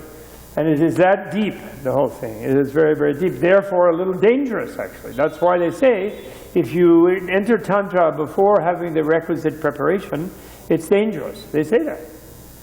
And that's why we're seeing now, just final thing, I'm sorry, on an ethical thing, that's why we're seeing now in some of these Tibetan groups, some of these poor gurus, I feel sorry for them, these lamas who are the big gurus, they get in trouble because they've been abusing their students a little bit. Because they're reading these things about, oh yeah, when you're really advancing, then there's no impurity. You know, everything is perfect, and things that normally would seem wrong are fine. But that's because both student and professor have reached a different stage. That doesn't mean you can go behave like that with people, ordinary people. Then you're just being unethical and harming them, actually. First of all, deceiving them that just like attending some ritual before they even understand emptiness, or they understand even the Bodhisattva mind, or even in the West, they understand multiple lives, which is an automatic part of the Buddhist world, or the fact that the presence of different kinds of non-creator deities, but nevertheless deities. When they don't have, they're not in that kind of a cosmos, to then act like, oh yeah, because they're my student, and they came to some ceremony we did, then now I'm going to treat them like tantric adept disciples. And then it becomes abuse, because they're not really prepared for it. And the guy who does it obviously is not prepared to teach it, actually, unfortunately, really. Even though they might be somewhat extraordinary, they're just it's being misgrafted into another cultural universe where it totally doesn't fit. That's why when Dalai Lama gives a big mass initiation, like the Kalachakra, he teaches 3 days of Shantideva, compassion, wisdom, ethics, patience, tolerance, generosity, morality, and everything. And then he goes, at the end of the 3 days before going into the ceremony and initiation, he goes, nya, I tricked you. You only came for the initiation because that's what you want. Even to the Tibetans, he says. But you probably really can't use it. You're not really ready for it, but you're going to be there as a blessing. It's in a future life, maybe another time. I'm not really able to transmit it even, which I don't believe actually anymore. But when he was younger, maybe that was true. So I'm not suitable to transmit it. You're not suitable to receive it. We're all doing it as a good omen and a blessing. But the real great thing was the preparatory teaching I gave you, and that's what you really need. And that's what you can really use. He always does that. Because he puts it in the right context. He's so honest. And he's not using it as some dominating little strategy of creating a cult for himself, do you understand? I mean, the Tibetans, it already is the cult of Tibetan culture. So that's okay in a way. But even them, he scolds them. Like, you can't really do this. You can just behave yourself, And don't turn Om Mani Padme Hum into Om Money Pay Me Hum. Which is the danger for you guys. He will scold the Tibetans like that, if they know English. Om Mani Padme Hum, Om Money Pay Me Hum. That's the danger for them. Okay, Tom, over to you. That's it for me. I heard it as Om Money. What's that? I heard it as Om Money Pay Me Soon. Soon? Yes, That's good. that's the one I heard. That's very good. That's very good. I just want to pick up on a couple random threads here and then dive back into the whole business of the complicated chakra system and how this connects to creation stage, and really how it connects to the whole, why it's really the science of birth and death. We'll get to that in a minute. Last thing about Dalai Lama. Yes. I'm sorry. And therefore, for example, even the book that Tom is translating, and we're finishing that, the whole of the Ngagrim Shemo, etc. Dalai Lama's teacher, who was my teacher, the senior teacher, Ling Tsang Rinpoche, in previous life, he said, you're translating, because Dalai Lama originally asked me to translate that book in the 60s. And he said, you're translating that? No way, you shouldn't translate that. And then he calmed down a little bit. I said, well, His Holiness asked me to. He said, oh, well, if His Holiness says so, I guess. But that shouldn't be translated. So Dalai Lama has actually abridged a kind of stricture that is still really there in the tradition, which is that it's dangerous for people, who are not prepared. But the Dalai Lama wants people to, they already have a wrong idea of Tantra, that it's some sort of sex and violence and weird things. And he wants to know really what it is. He says we have to at least show people what it is. Yeah. And clearly tell them this doesn't mean you can do it without all the necessary prerequisites. But so people know what it is, so they don't have a lot of false things about it. Okay, that's all. I'm sorry. Go ahead. In that first translation of the first chapter of the stages of mantra that came out, that the Dalai Lama did, Jeffrey Hopkins and the Dalai Lama worked together, actually collaboratively, to translate that. And the book is, if you don't have it, you should get it. It's in 3 sections. The entire first third is an introductory essay by the Dalai Lama, The middle third is the translation of the first chapter, which is again Tsongkhapa's overview of Tantra. And the final third is Jeffrey Hopkins' own essay. In the Dalai Lama's own introductory essay, he sort of spells out a lot of the issues that come up in the translation, but also addresses a lot of issues about Tantra and society today. And this is actually the first book that came out. It was 1977, I believe, where he says in the introduction right up front what Bob is saying, that normally it would be considered highly inappropriate to publish a book like this on Tantra for sale at Barnes & Noble, or, you know, at that time, 1977, I don't think Amazon existed, but, you know, for public consumption.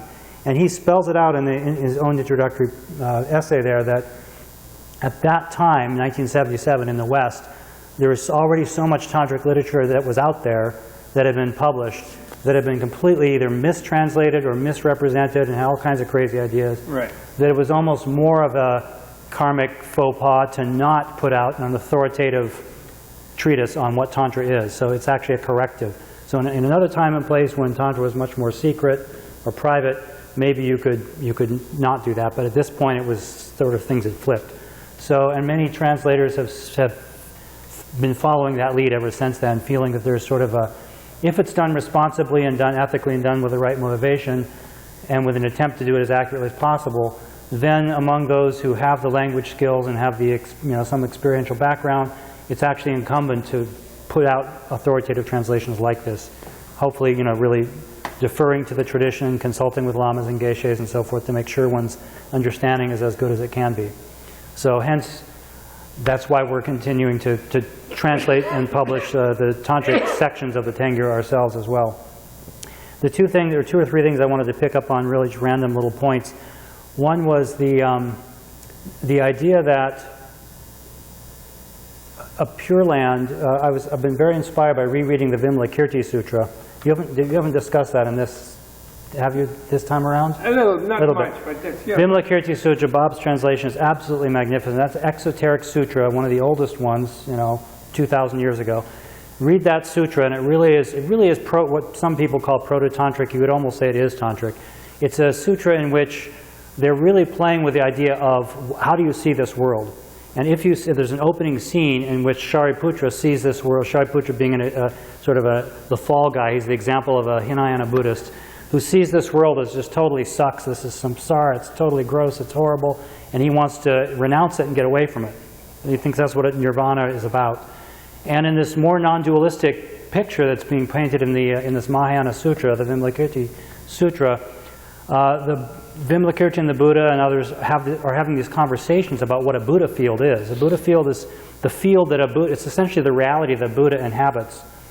And they're discussing throughout the sutra about what a Buddha field is. It sounds initially when you're reading it like it's someplace somewhere else where you go, right? You've probably heard of a Pure Land.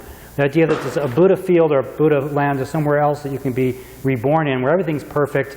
Every sound you hear is the sound of the Dharma. Every smell that comes by your nose gives you different, you know, awakening experiences and so forth. Each individual you see is intensely trying to practice his or her Dharma path, so you're only surrounded by Dharma practitioners. Sounds like a beautiful place to live.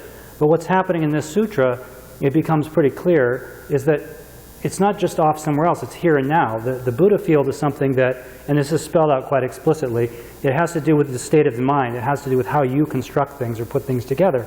So the Buddha is sitting there in this discourse saying, I see this as this wonderful Buddha field right now. And Shariputra, having heard the description of the Buddha fields, sort of scolds the Buddha and says, well, you must not have been a very good Buddha, because this Buddha field that I'm thinking that this is sort of this objective reality, I see this as, it sucks. This looks like samsara to me. A bunch of crummy people and a bunch of suffering. So you must be a pretty bad Buddha if this is your Buddha field. And then he gets scolded for that, for not understanding that, you know, really it has to do with how you perceive it. There's this famous place where he talks about, I see all these highs and lows everywhere, which is sort of a representation in Indian literature for good and bad. And he's scolded that, you know, actually this just represents that there's highs and lows in your own mind, the fact that you would see things this way. So there's even in exoteric literature very, very strong intimations of this tantric vision of what a Pure Land is, and the idea that it's actually here and now if you see it that way. The important thing, so that's one thing. An important component that I wanted to point out in that regard is this word here I've put in extraordinary in parentheses. So divine perception or Buddha perception, and I put extraordinary in parentheses. There's sometimes, I think, a mistaken notion also that this samsaric view, or whatever normal conventional view that we have of the world and of ourselves, is somehow seen as wrong, and the Buddha field, or the pure vision, that's right, that's true, the way things really are is that way, and we are mistakenly seeing it this other way. And the language they use is not right and wrong, like that, like what the Buddha sees, the pure vision, is correct, and what we see is incorrect. It's not so much that. I mean, there's ways in which you could say correct and incorrect in terms of what's really most useful. But it really has to do with that, what's most useful. These are, in other words, these are both conventions, is my point. One is an ordinary convention and one is an extraordinary convention. And throughout the tantric literature, and this is something Tsongkhapa picks up on a lot, he talks about we're trying to construct an extraordinary reality. It's an extraordinary relative reality. It's an extraordinary conventional reality. It's not ultimate reality. Ultimate reality is emptiness. Ultimate reality is this complete lack of things being fixed in one way. So what Bob was talking about, we have the responsibility, we need to take responsibility for the fact that the world that we think we're inhabiting, which is this external world with bad people in it and bad problems, that is, there's a basis upon which we're making that construction. It's not just solipsistic, it's not just a dream. There is something out there, but the point is, like the Vimalakirti Sutra, right, if a Pure Land is a place where everybody's really trying their hardest to work on their Dharma practice, for example, and every sound you hear is a teaching on emptiness, from an exoteric point of view, without even jumping into Tantra, the implication is you should be able to train yourself right now in Manhattan, with Donald Trump running around and wars going on, to see each and every being as a being who's a spiritual being who's really, including Donald Trump. He's trying his best. He's maybe not succeeding, but he's on his way to Buddhahood. So you see every being in that light, and you hear the sound of the screeching subway as a sound that gives you some insight into emptiness. So you can train yourself to reconceptualize and have a different experience about this reality that you normally just think, well, this is good and this is bad and this smells terrible and I hate this person and whatever. You're starting to take responsibility for that construction and construct a more extraordinary reality. It's not more real, in a sense, than the samsaric reality, but it's a different convention. And that language of ordinary and extraordinary then is all throughout the tantric literature. That's kind of what you're developing. You're really just developing a different convention. And I think it's important to put the whole ritual, the whole thing of initiation into that same context. That really what's happening in initiation is not so much some magic empowerment, which is probably a bad translation, although it does come from Tibetan Wang. But it gives the sense that there's some magic power that's being given to you. Whereas in fact, as Bob was saying, in the initial abhisheka, the notion of being anointed, and you're being brought into the mandala, you're being introduced to a different convention. In the process of an initiation, you're being, especially if you've been trained to like loosen up your reifying habit patterns and you recognize the world that you live in is to a large extent something you're constructing and co-constructing with others. Just like if you wanted to understand French culture, you can read books and you can get some French, but eventually you have to get on the airplane and go to France. There's nothing like it. You smell the air, you taste the baguettes in France don't taste like the ones they make here. You can't repeat it. The exact accent of the language, the exact way people carry themselves. You have to go to French culture to understand, you have to go to France to understand that convention, what it means to be French. Likewise, to really fully understand essentially the Buddha convention, you need to sort of go into the Buddha field. And you can go into the Buddha field in the exoteric tradition by gradually trying to do that, trying to work your way in that direction, and by meeting some Kalyana Mitras, some spiritual friends, and hanging out with people who are sort of have this perspective, and gradually you change. In the tantric situation, if the guru, if the tantric adept is him or herself really well versed in this and actually is gotten to the point where they're actually seeing the world that way, then there is a ritual environment set up in which the disciple comes and the guru sets up this mandala, which is sort of just a prop, right? It's a blueprint prop for what a Buddha field looks like, with all sorts of symbols that represent remappings of different things in samsara to purified versions of them. And you're brought into that conventional reality, into that extraordinary reality. So that's like going to France. That's really what the initiation's about as much as anything, is being brought into a completely new conventional sphere, We talk about gravitational fields, right, and magnetic fields. A Buddha field is something like that. It's a field, it's an area, it's a zone that you can enter, and it helps if you meet somebody else, like the Dalai Lama or somebody who actually maybe is in that sphere themselves. If you actually enter that through their, through them, it actually does wake up a different way of seeing the world than you might just get by reading books or something. So that's the initiation piece of it I wanted to connect back to in this extraordinary versus ordinary version. So the two things I want to discuss really quickly here then is connecting this to the death process, but I will read this one paragraph because this is related to what I'm just saying. In the esoteric context, we will see that the major manifestation of intrinsic reality that's targeted, right, in exoteric, if you're doing Madhyamaka, you're looking for intrinsic reality, habit patterns in general. Well, here, like seeing the chariot or a bicycle is a real bicycle and as opposed to something made of parts that's a conceptual construct. Once your Madhyamaka mind is well developed that way, eventually you turn that on yourself. And you do that in exoteric Buddhism as well. You look at your own self and you try to deconstruct yourself. But here, in particular in the Tantric context, there's an aspect of yourself that's being targeted, and that is the conception and perception of ordinariness. This amounts to a reification of oneself and others as intrinsically ordinary, limited, and so on, to an unhealthy over-identification with such a limiting conception or perception. Right? We all think that. We all think, I'm this useless hope. I'm trying, but I'm just, who am I? What can I do? I'd like to practice Tantra, but I'm just such a lazy person. You sort of all these put-down languages we have. That is a reification of a negative, limited sense of self. That is an ordinary sense of self that actually in Tantric literature is identified, picked out very specifically, and it's actually one of the Tantric vows is to cut that out. You got to stop. You got to cut out the self-limiting. I'm just such a useless so-and-so, because that's an ordinary reification. It's no more real than your Buddha identity.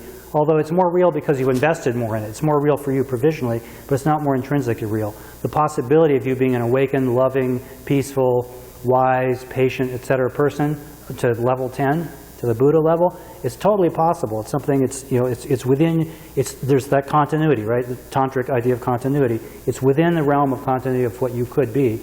You're just not living up to it. And you're making up all sorts of excuses not to live up to it. So I won't read this whole paragraph, but this is a lot of what Tantric practice then is about. If the Vimalakirti Sutra gives you the exoteric idea of the possibility of this, which it does, what Tantra then does is it actually gives you the method for doing it. It gives you very specific practical ways for doing this. And that's what makes it sort of special. So Deity Yoga is that special method. And what I want to jump to now then is in terms of, I think it helps to look at, I'll skip this even. I think it helps to, I'm going to skip through this now too. I'm going to go to death and rebirth. It helps I think it helps to look at Tantra backwards, to look at it through the lens of unexcelled yoga Tantra. Everything Bob was showing you about the chakras and the energy systems and the three channels and so forth, this is all stuff that comes out in unexcelled yoga Tantra. You don't get that spelled out explicitly in the 3 lower Tantras. The 3 lower Tantras, so-called lower Tantras. But you are getting practices in the lower Tantras that, it's interesting the language they use. The Dalai Lama says this in Tantra in Tibet. He says, you can't even say that the kinds of deities you're visualizing are, what does he say? You can't say that it's hinting at that, or that it's somehow indirectly getting at that, but it is essentially setting up the blueprint for doing unexcelled yoga Tantra. So I'll explain what I mean now in a minute. So in unexcelled yoga Tantra, this is where you're really getting to that super subtle mind-body complex. And so let me start from the present tense. The present tense, we have these human bodies that we're all adults, so we're somewhere between 20 and 80, I think. And they're fully formed adult human bodies. When people complain about how complex the mandala is, oh my God, so many details, the idea is how complex are you right now? Your body right now is unbelievably complex. If you've studied anything to do with biology or medicine, I mean, it's ridiculously complex. as is your psyche, as your mind, your emotional, psychic sense of self is incredibly complex. Well, how did it get to be what it is now? We sort of take it for granted. Well, and we sort of understand enough about gene theory and so forth that, well, okay, mom and dad got together, there was a sperm and an egg, there was some DNA, and here you are. Well, we understand that and we sort of accept that, but it's really almost unbelievable that the information that was encoded in these single cells of DNA turns into an embryo, which eventually the stem cells and different cells start to differentiate and to take on different tasks and start to grow eyeballs and hair and fingernails. And eventually, at 9 months, you're born with pretty much, all the human components that you now have, which then continue to grow and develop through adolescence and into adulthood. But at any one of those stages, whether you're 80 years old now, or 40 years old now, or 12 years old now, or a 9-month-old baby, or a 3-month-old embryo still in the room, or a few-celled zygote, there is a continuity there. Somehow that's the same as one being, but the difference in complexity is astounding. And yet, we would say, according to our 21st century enlightened view, that we accept, we sort of agree, even though we don't really know it probably, unless we're in the lab studying it, that yeah, this is all coming from genes. We somehow understand that has been scientifically shown. Within tantric theory and practice, they are looking at something very similar. They're looking at what your being is, but not so much just on the course level. That's important to study, to look at the course, what they call the course body, and the development of the course body, which I think they'd be more than happy to say, we give that over to the geneticists. That's fine. You guys explain that pretty well. That's great. And on a generation-to-generation basis, Darwin's theory of evolution and genes, that theory makes sense too. The Buddhists can accept that and go with that. In terms of psychic development, maybe we're not that as developed, in the Western culture, but we have some idea about how different things influence you with, post-traumatic stress and different influences from your family. Somehow how your psyche came to be what it is now, we have at least some rudimentary idea of what the causes and effects were that created that. So whatever your complex mind and body is right now, we have some idea that we have an idea of a cause and effect of how that came to be. In the tantric system, they're fine with looking at that on a macro level as saying, okay, that happens from between generations through Darwinian evolution. They want to look more at a subtler level and an extremely subtle level about who are you and what are you right now. And at that level, this is where you get into what I've put up here. Actually, I think I will go to this chart here of death. Because there's this idea that you have this subtler level of mind and body, both, that are currently existing right now. And every human being has it. Every sentient being has it, actually, but it sort of configures slightly differently. Every sentient being, dogs, cats, worms, everybody has this. A subtler body and a subtler mind, and an extremely subtle body and an extremely subtle mind. The thing is, we don't normally we don't have access to that normally. Part of that is this chakra system Bob was discussing, but there's other ways to look at this. We don't normally have access to that or are unaware of it. We might have some interesting experiences in our life, either a near-death experience or sometimes a drug-induced experience, or different things can give a person a glimpse of some of these energies or some of these layers of consciousness of the mind-body, subtle mind-body system. But usually we're not aware of it. And what the tantric yogis claim, and it's not just Buddhist, Hindu yogis, and even other traditions outside of India, as I'm sure you know, many of you have probably been exposed to some of this in yoga studios and so forth. There's a claim that this subtler body-mind complex is accessible to you.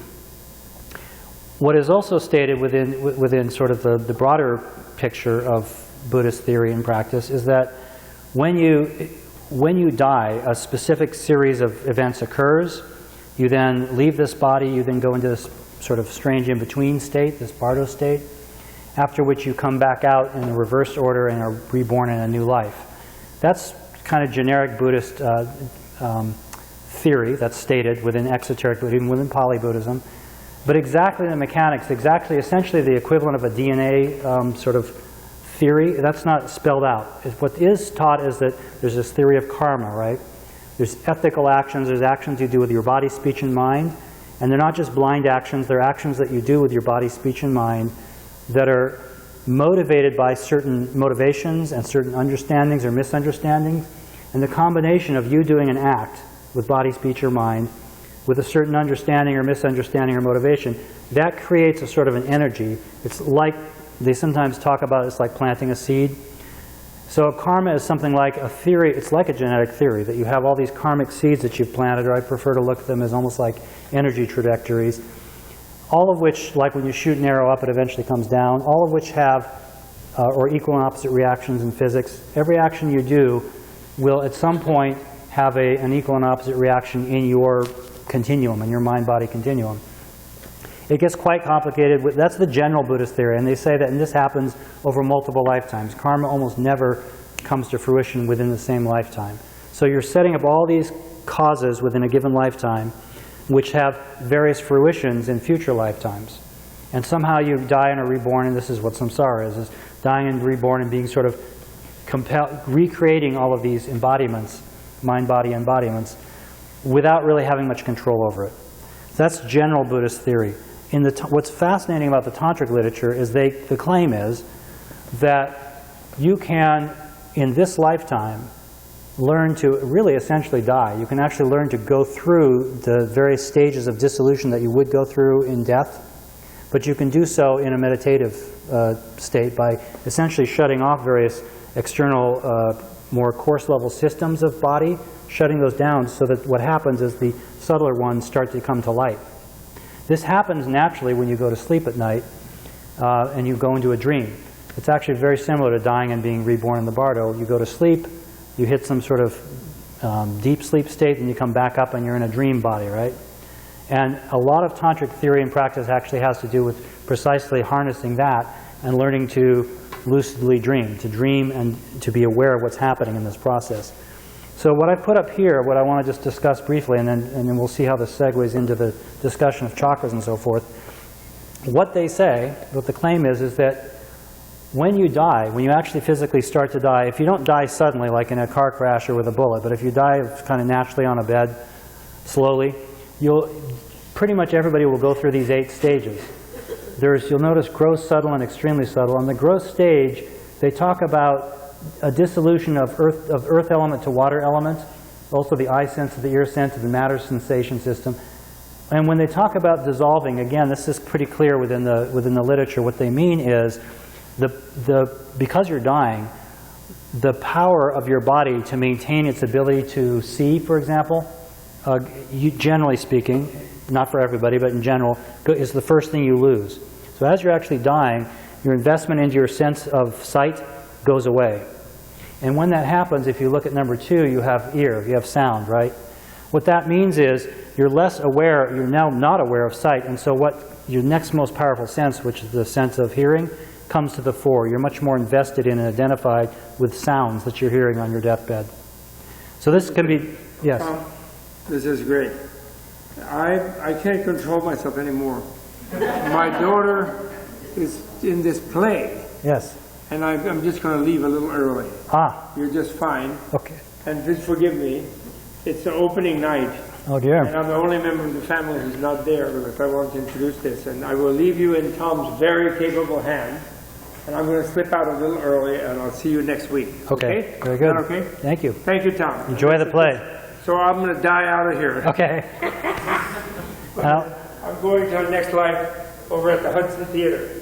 I'm sorry.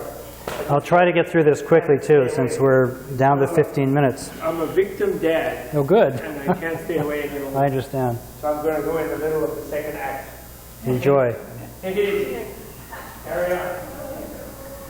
Notice there's a subjective visionary experience that's usually associated with this, of smokiness, mirage smokiness, fireflies. Again, this is not so much necessarily that you're seeing this out in the room, as it's more like you're having a dreamlike experience of space filled with smoke. It's not like you're seeing it out there, but these are the subjective experiences that tend to go on as these things are quote-unquote dissolving. But again, what's really happening is the power of your body to maintain the different senses is becoming lessened at each level, and so you're becoming aware of the subtler one beneath that. Once you've hit that, once the gross has stopped, that's usually when the heart has stopped and you're clinically pronounced dead. As far as Buddhist physiology is concerned, psychophysiology is concerned, you're nowhere near dead yet. You still have a number of stages to go through where your gross consciousness is going to luminance, radiance, immanence. You're having these subtle different experiences which are experienced subjectively as white moonlit sky, red lit sky, and dark sky. You'll start to notice, if you pay attention, when you look at deities and yogas and sadhanas, that all of these things that have to do with stages of death, subjective experiences you go through in death, are precisely the experiences that are being rehearsed in a sadhana. The objects that are being held, the deity that Bob showed, remember he had a blue face, a white face, and a red face? That's the white face. These directly correlate with these states of the subtle body here, and eventually down to the clear light mind. So when you've hit the clear light mind, essentially at that point is when you've died and you go into the bardo, and then they say you go back up through these 8 in reverse into the bardo. I'm sorry this is going very fast. There's a lot you can read on this. Some of this will be familiar to some of you. It might be absolutely brand new to some of you. So this then, if you look at the body and mind, the gross is the 5 element. Here's the gross, subtle, and extremely subtle that I just had on that previous chart. So the gross is the 5 element body, and we saw how that dissolves in various stages. And by the way, we saw elements too. We didn't discuss that. Earth element, water element, fire element. That has more to do with, earth has to do with solidity, a sense of solidity. Water has to do with a sense of fluidity. Fire has to do with the heat or the warmth of your body and so forth. So your gross body is your 5 element body, and your mind is the 6 sense consciousnesses. Well, we normally think of your mind right now. Your awareness of the 6 sense of the 5 sense objects, and the 6th is just mind. It's your awareness of mental objects, your awareness of your own thoughts, essentially. Normally we walk around just thinking that's what we are. The theory here is that you are that right now, but underneath that right now there's also this subtle level of nerve channels, neural energies, and neural drops on the body level, and that's exactly what Bob was just showing you, those nerve channels. That's what's called the subtle body. And there's a subtle minds, or these 3 luminance intuitions. It's a mind of red light, white light, and dark light, and you'll notice they're connected with, I said here, 40 anger-related instincts, 7 misknowledge-related instincts, and 33 desire-related instincts. So those are the 3 kleshas, right? The idea here, this is like a tantric abhidharma. There's 80 essentially instincts or impulses that are within your consciousness that relate to these 80 things that are associated then with these sort of states of subtler and subtler states of mind that subjectively, for whatever reason, are described as, if you're able to sort of sink into that and be aware and be conscious of those states of mind, one of them feels like a space filled with infinite red light. One of them feels like a space filled with infinite white light. One feels like a space of bright darkness. Okay, so these are states of mind that are in us right now. We're not aware of them, and we usually only become aware of them really super consciously when we die, because the extremely gross ones go away.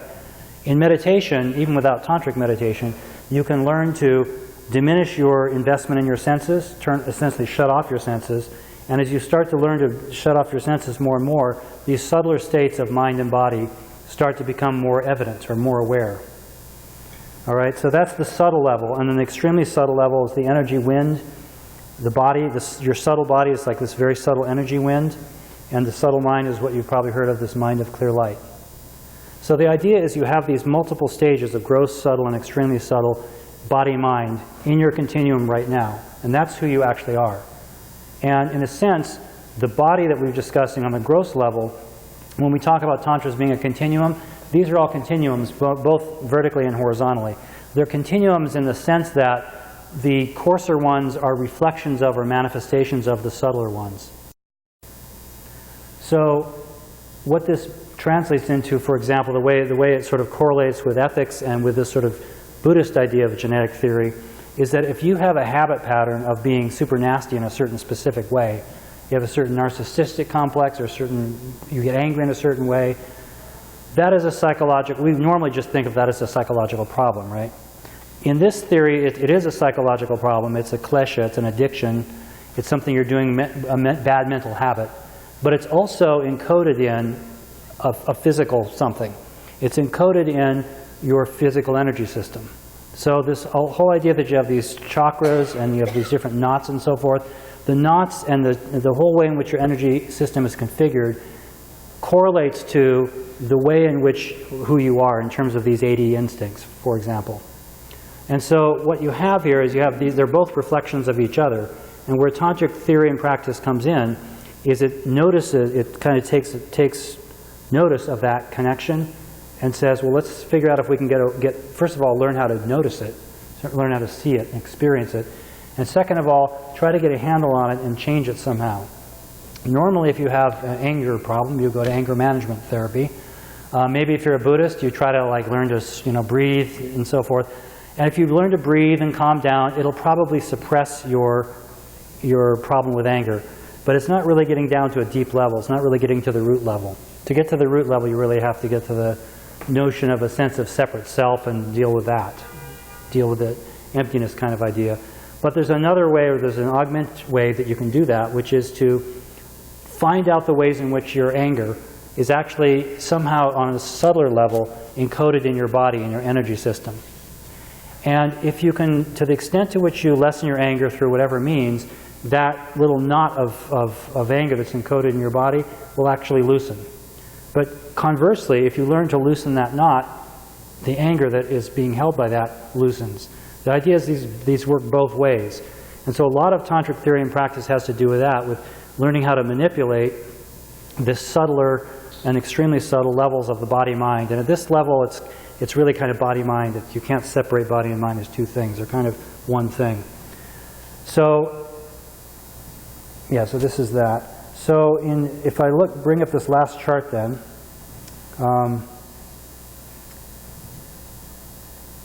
and then I'll stop as quickly as I can to maybe have some questions and conversation. But this is a quick overview. This is what's going on in a sadhana then. A sadhana is a practice in which you are doing a tantric practice in which you're doing deity yoga.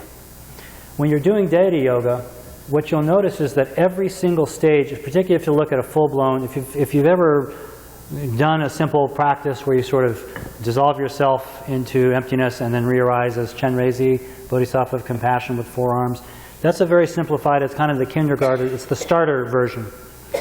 Once you get the more and more advanced versions, what that starter version is getting you started with learning to associate yourself with a different form and a different identity and so forth. You're getting practice in visualizing and so forth. When you get into a full-blown sadhana that usually takes 2 to 4 hours of unexcelled yoga tantra, what's occurring in a full-blown sadhana is a practice in which you are going through all of the stages of death on purpose, and you're doing it initially through visualization. So we saw those different stages of smoke and fireflies and so forth, and different subjective experiences that happen when you die. You do this in a sadhana. You actually have every stage of those is reproduced in the sadhana. But each one of those stages is intentionally remapped, again using an extraordinary symbol where you're intentionally remapping it not as ordinary death but as something different. So this is where you have, you see up here I have increasing subtlety going this way and the sadhana sequence going that way. So if we look at the top row, extremely subtle body-mind goes to subtle, goes to gross in your sadhana. This is similar to death going to the bardo and then being reborn. In the sadhana, so the basis is what you are now. What you want to be is the result, right? This is a result vehicle. You want to be the Buddha. You want to be let's see. You see the emanation body down here? That's the emanation body would be like the Nirmanakaya of a Buddha, physical body. The beatific body is something like, it's a part of the mind, and then the truth body is like the Buddha's, the nature of his mind, the clear light nature of the mind, the empty nature of the mind. So a Buddha's mind and body is here. These are cognate with or correlated with or in continuum with all these things. So in your sadhana, your path then, this entire middle thing is a practice by which you take the basis, your ordinary course, your ordinary body-mind on gross, subtle, and extreme levels, and you're trying to bring it into becoming a Buddha body-mind. So the path is something that connects to both of those and brings them together through symbols. through visualization. So in a sadhana, you will actually meditate on emptiness. And in your meditation on emptiness, when you're letting go on your cushion, usually you just sort of drop yourself into a state of emptiness, and maybe you just have no thoughts. The more you get skilled at that, you actually start to learn to notice going down through these 8, down to the clear light. And at the clear light stage, this is actually kind of where the sadhana starts, in a sense, after preliminary prayers and so forth. The actual sadhana practice starts at that clear light mind, which is essentially like death. It's like where there's no coarse body-mind there. It's just the clear light nature of the mind is there. You then arise up out of that, and you'll notice that in sadhanas that aren't unexcelled yoga, you actually initially also notice that that's called, if you look in Hopkins' book, Tantric Techniques, which is talking about the 3 lower tantras, there they have what are called 6 deities. And the first deity is called the emptiness deity. So again, when they use this word deity, you learn pretty quickly. It doesn't just mean what we normally think of as a deity. You then arise as sound. You start to hear sound first. Again, it's like going back up through the death process. You hear sound. In this case, it's not just any old sound of trains. It's the sound of Om, or the sound of some key mantra that's critical to the deity that you're going to be creating. And that's called the sound deity. So you now are a deity, but your body is just a body of sound. And eventually a flame. Again, this is like one of those visions when you're dying, of the vision of the candle flame. You're going backwards now. Now you're identifying with yourself just as a dim flame light. And on back up all the way through these stages. And eventually you become a deity with a body and arms and so forth, and that's finally the form deity. But all of these things are called deities. And they're all mapping on. These are visualizations, initially just visualizations, but eventually, if your yoga is good enough, it starts to become a real experience, because you're actually you're actually creating this death experience and then coming back up through the rebirth experience. So you're going from death, the clear light of death, up through various stages, and then eventually recreating this deity body, which is like going up through the bardo and into being reborn in a new body. Last thing I'll say then is, why is it that you have all these weird arms? Why the 16 arms and the 3 faces and so forth? Same reason, because those visualizations are creating, I look at them as handles. They're like little hooks that hook onto these, to the subtle neural system. So we saw the 3 colored faces, right, which relate to, and you'll notice the red faces on the right, which corresponds to the right channel, which is red, white face on the left, etc., and the blue. And the 16 arms, or the 12 arms, the different number of arms you're visualizing, those are essentially external projections of what's happening in the chakra system, whether it's an 8 or a 16-petaled lotus energy system, right? The picture Bob showed a few minutes ago.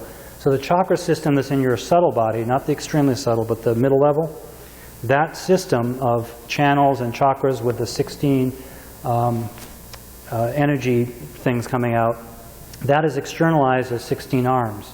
And by learning to visualize very, very strongly those 16 arms, you're developing on a macro level the ability to kind of get a handle onto these 16 things, this is all what creation stage yoga is about. It's creating an ability to put visual handles and sonic handles, symbolic handles, on what ultimately will be in the perfection stage, which we'll be talking about next week, is what you're really ultimately trying to get to. You're trying to get down into that subtle chakra system to untie the knots, to deal with the energies in your body, which are actually encoding your kleshas and your karma. So eventually you're going to not be anthropomorphic. You're going down into this energy system. But the way you're getting there is with this external visualization of a deity with 16 arms, which correlates to 16 petals in a chakra and so forth. So I'm going to stop now because we have just a couple minutes left for questions. But that's kind of the basis of what creation stage yoga is about. And some quotes I would have put up, but I didn't have time, are from Tsongkhapa, is where he, again, drawing on many of the Indian sources, he talks about what makes a good sadhana. A sadhana is a practice manual based on a tantra, okay, based on a tantric text. Different lamas write sadhana manuals. It's essentially like a what do you call it in a movie? It's like a script, like a screenplay. A screenplay, like, now so-and-so is going to enter, and then there's going to be a sound, and then here's the lines, and this actor is going to say this, and then we could cut to this camera angle over here. A sadhana is exactly like that. Sometimes it's just descriptive things. This is appearing here, that's appearing there. Now this Buddhist says this. Now I, as this Buddhist, say this mantra. Now we change views and look at it from this perspective. It's like a screenplay, a sadhana is. And the thing I could read from Tsongkhapa is where he talks about, for a lama to write a really good sadhana, they really have to understand exactly every aspect of the visualization. What is it locking into in terms of the death and rebirth process? And again, it's not so much death and rebirth that they're interested in or hung up on. They're really interested in coarse, subtle, and extremely subtle levels of your mind-body right now. It's just that normally you don't get access to that unless you actually die. You do get access to a little bit during life when you go to sleep. And again, I mentioned the learning to sleep lucidly. When you fall asleep at night, you're actually also going through these 8 levels. Not quite as dramatically as you do when you die, but in a lesser way, you're going through the same 8 levels. And then back up through the 8 into your dream body. So if you can learn to lucidly dream or lucidly fall asleep and stay conscious all the way down to unconsciousness, which is extraordinarily difficult to do, and then stay conscious up into your dream, then you can actually start to do tantric yoga practice in sleep. They have a thing called dream yoga.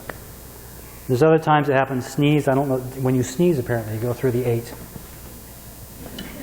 I have yet to see a sneeze yoga, but I would love to see one.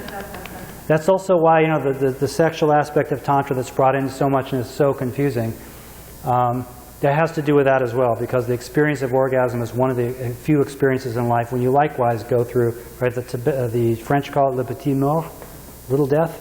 You actually also go through the 8 and back up. So that's why sexual imagery and at certain very, very advanced stages, sexual practice is used, because it actually can also trigger this going through the 8. It's really learning to get a hold of and awareness of and then control over these subtler and extremely subtle levels of your psychophysical complex, so that you can, because if you can do that, you then have an ability to much more quickly evolve, essentially. And this is why Tantra is considered a faster path. It's something where you're accelerating because you're actually dying and being reborn. You're actually going through the process of multiple lifetimes of evolutionary development in one lifetime, if you get good at it, if you're actually doing it the way you're supposed to do it. So let me stop for a couple of questions. I know it's a little bit after 9. If some of you have to leave, that's fine, but I'm happy to stay around for a few more minutes.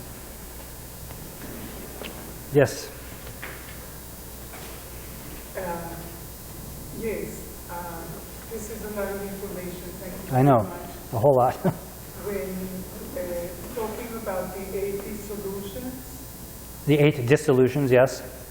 when you put up there in the second line of each, thank you, you have the eye dissolving, the eye sense dissolving, right, and then the ear, and then when you get to the subtle, the mental levels, and you have these, the desires, it seems like because the senses are gone, the sense consciousness are gone, so that the desires and the anger and the misknowledge unravel. They become more evident. And again, that's what they describe when they talk about the dissolution. It's not that something's actually dissolving into something else. What's happening is the ability for your karmic life is coming to an end. And so your ability for your karmic mind-body stream to support a fully functioning human body, okay, thank you, is gradually eroding. But it erodes in these stages. So once the first one goes away, the next one down becomes becomes what you're aware of. More evident. More evident, yeah. It's not that it's becoming stronger, it's that the higher ones up are essentially dissolving, are essentially not manifest. I know it's a lot, it would be a lot even just to discuss that. I can give you some books. I mean, there's books and books on this topic. Bob's book on the Tibetan Book of the Dead is good. There's one called Birth, Liberation, and In Between, I think, by Hopkins and Lhasa Rinpoche. There's a number of intermediate, yeah, there's a number of books that discuss this. Very little book, yes. Yes, you had a question? Yeah, so this is all Vajrayana, right? Yes. The effect vehicle. Correct. And the Mahayana is the cause vehicle. Right. So The idea that Well, Mahayana, just to be clear, Mahayana is both vehicles. Mahayana is the umbrella term, universal vehicle, within which there's the cause vehicle and the effect vehicle. okay. But these are, Vajrayana is also a Mahayana vehicle. I got, okay. Okay. But the idea is in the cause vehicle, it's things we do in our consciousness Yeah, as a human that affect that will cause the effect. right. And in this case, it's trying to create the effect that will then work backwards on sort of. Only in this one specific, the whole theory of karma and so forth is still all part of Vajrayana, but here there's a technique that's being introduced, which is sort of understanding there's this sort of push and pull both ways in terms of the subtler bodily encoding of things like clashes. The reason you say it's an effect vehicle is because it is the effect we're trying to. It's because you're using the effect or the goal as a vehicle. So that's why, for example, here in this chart, right, the path there, and actually talk about, they have a lam du kero, there's different words in Tibetan. They talk about it. You're taking the basis of your conventional body, coarse and subtle body, mind, and the continuity with the possibility of the Buddhahood level. Because those are continuous, you actually already are a Buddha. It's just you're sort of a Buddha, an embryonic Buddha. It's not fully developed yet. So you're taking that effect or that goal, and by imagining it as being already what is the case and learning to associate it and let go of the coarse, unenlightened version of it and start to identify more with the enlightened version of it, by using that as a technique, you actually accelerate the process of making that actually become the case. That's what becomes the case anyway in effect vehicle. I mean, in cause vehicle. You know, eventually you get there. But this is accelerating it through this technique of saying, well, actually, in a way, you're actually already, there's a continuity. You're already there in a sense. You're not there really, but in an atemporal sense, there is no difference between you and a Buddha. So you're sort of affirming that and then using that as a technique to accelerate on the conventional time scale that happening. But you're doing it then not just with generic visualizations of symbolic deities, it's actually directly correlating to this inner system, and that's kind of the key thing that only Unexcelled Yoga Tantra does explicitly. Other levels of Tantra are kind of doing it implicitly or indirectly. They're kind of moving in the direction of awakening that awareness. Yes? Are there specific cases, preferably relatively recently, of people who've become so good at this that they achieved Buddhahood in one lifetime? And if so, what did that look like? Well, that's a good question and a complicated question. The answer is yes, and there are plenty of stories of famous lamas. It's not super common. There's many stages that occur. To become a skilled creation stage yogi who doesn't even get into the perfection stage is considered a huge accomplishment. I'm sure. They give very specific criteria for what it means to have achieved different levels, just like they do in shamatha, 9 levels of shamatha. But the ability to, you don't even move on to perfection stage until you can hold one of those extremely complicated mandalas in your mind with multiple deities and multiple rooms and colors and sounds in your mind clearly with complete focus and every detail for 4 hours, shrunk down to the size. Initially you do that full size, and eventually you shrink it down to the size of a mustard seed and put it in different places in your body. So if you can, that in itself can take many lifetimes. But if so, there's plenty of people who have accomplished that within one lifetime. I think your bigger question might be: does a person who's accomplished any of these levels, are they walking on water? Are they glowing blue light? I mean, Are they fighting Donald Trump? I mean, what are they doing? Yeah. That's a complicated question, and there's different ways to address that. But once you get into perfection stage, it's only once you get into perfection stage. I don't want to say that nothing prior to that is not consequential. You're dramatically affecting the DNA, essentially, of your being. But in terms of it actually having a physical, impact, it has all kinds of psychological and spiritual impacts. You're completely transforming yourself into a bodhisattva at light speed. So in terms of your regular Mahayana practice, your bodhicitta, your wisdom of emptiness, your patience, your general, etc., are being really accelerated. But that still makes you just look like a nice a super nice person, a saint or something. You don't necessarily look, you're not doing magic tricks, if that's kind of what you're wondering. What does happen is when you get to the perfection stage, Bob will discuss this next week, and you get into what he discussed, he made reference to it last week, the illusion body or the magic body. Once you really get control over this whole process, you actually do then learn to eject your consciousness from your body, just like you do in a dream. In a dream, you actually have a magic body, essentially. You have something like a body made out of light. Through this practice, if you get all the way through the creation stage and into the perfection stage, you do eventually develop the ability to create it. You know, modern people might call it an astral body.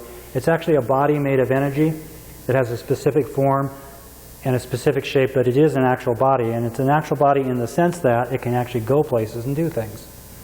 And that's where you get the stories of lamas, you know, up to this day. But, you know, famous stories of Milarepa and so forth, they'll at that point, they'll send their illusory body out of their body to another village. They'll go hang out, they'll listen to people, they'll come back and report. And eventually developed the ability to do this in multiple times. That's what the emanation body is. I mean, the Buddha emanation body is that, essentially. It's that ability to emanate bodies. Eventually, a Buddha is non-local. Buddha has that ability to be everywhere at all times, which you cultivate that awareness even in sutras, right? The sutras, some of the exoteric sutras, like the Gandhavyuha Sutra, for example, has this visualization of, you know, there's Buddhas in every single atom. The entire world is made up of Buddhas. There's Buddhas everywhere. Every atom of your body is a Buddha. So anyway, but that's, maybe we'll get into that next week, about where does the rubber hit the road? You know, when does something actually become tangible or palpable in terms of actually a real, almost like a magical change to your body-mind continuum? Any last questions? I know it's getting late. Yes? Will you be here to continue this discussion next week? I can try. I know Bob is on deck for next week to do the perfection stage.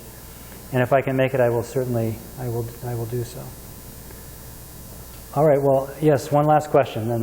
What is what's the intent, pedagogically speaking, of the simultaneous holding of, say, and you kind of just were getting into this, but of like a seed syllable wrapped by a mantra inside the body of a deity that's right. inside of another deity, right. while there's another one above you. You know, right. There's sort of this nesting. Yes. And is that sort of the realization of the multidimensionality of Buddhahood at every level? It is, but it's more than generically that. It's getting very, very specific. In other words, each of those, the color, the sound, the size, the shape, the direction, like you have this syllable over here and this syllable over here, and you know they're in a spatial relationship to each other. All of those things have to do, each one of those is creating a handle to a specific, what they would call a reality, that's within your subtler psychophysical complex. That's I will bring up that quote really quickly here, just because it relates to what you're asking. Let's see. Do distinctive.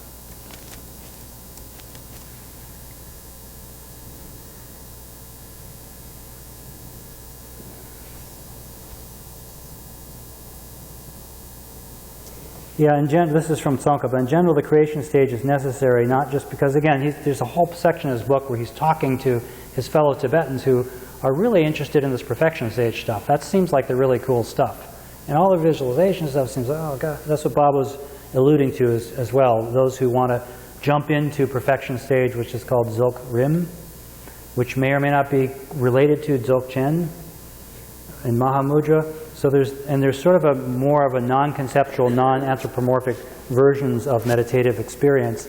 Tsongkhapa has a lot to say about that, where if you don't nail things down essentially with the creation stage, you can have all kinds of interesting, he says, you can have all kinds of interesting yogic experiences, near-death experiences, energies, kundalini, awake thing, all kinds of cool stuff can happen.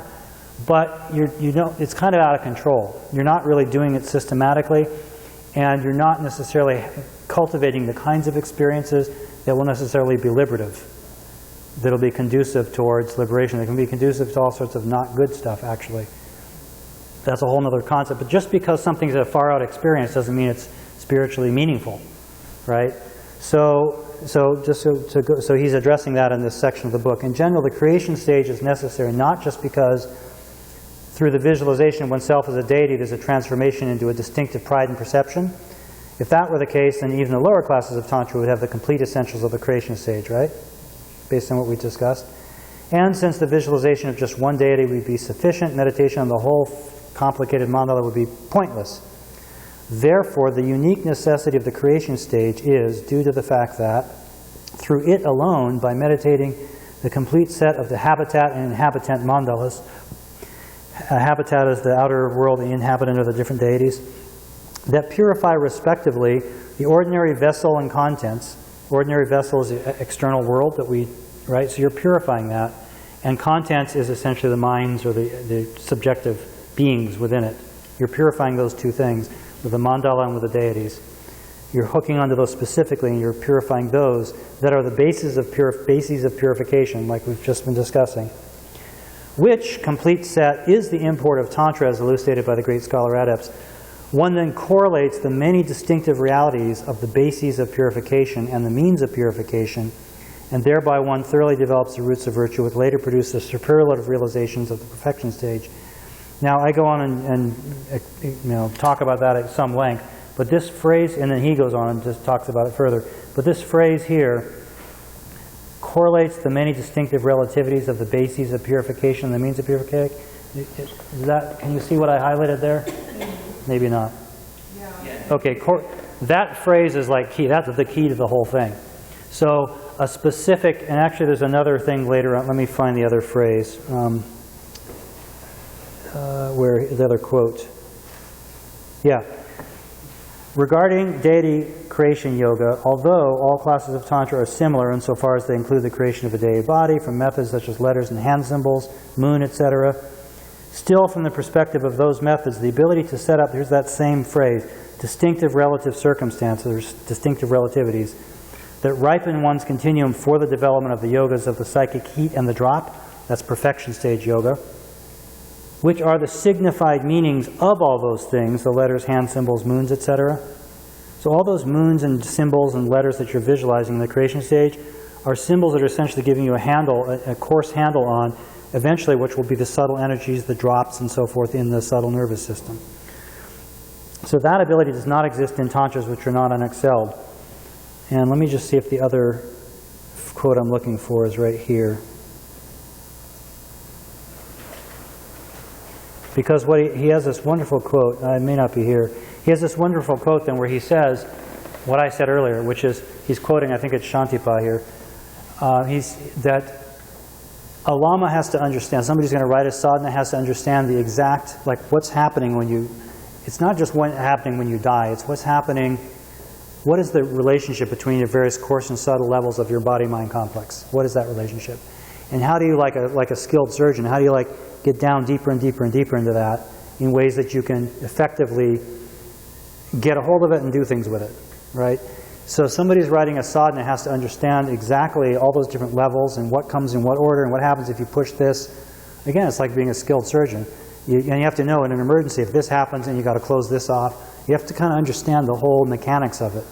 And if you do, then you can write a good sadhana in which you, so the letters aren't just random. And like your question, why is there a letter over here and a letter over here and one up here and one inside of the other one?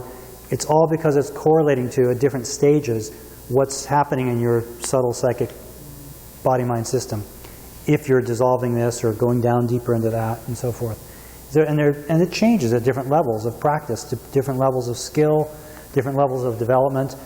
That's why the visualizations will change as to what happens in what order and so forth. And also, different human beings have slightly different setups. They're all pretty much the same, so all tantras are kind of the same, but they can be a little bit different, which is why Hey Vajra might be the key that really works for one person and may not work for someone else. Kala Chakra may be the key that works for someone else. Sometimes they just say, oh, it's a karmic connection. That's sort of an easy way just to say, oh, it's your karmic connection. But it really has to do with, on that subtler level, whether that particular visualization of that mandala and that deity and these letters and these sounds and so forth kind of hooks into the specifics of your subtle body-mind complex in a way that's more useful for you. So that's a very general answer to what you're asking, I know, but that is the way in which they then get into the specifics. And Tsongkhapa, to some extent in this book, gets a lot into those very specifics, exactly what's happening in what order and why, and so forth. But that's the general theory of it, at least. All right, well, thank you. I know it's gotten late. Thanks for hanging in there.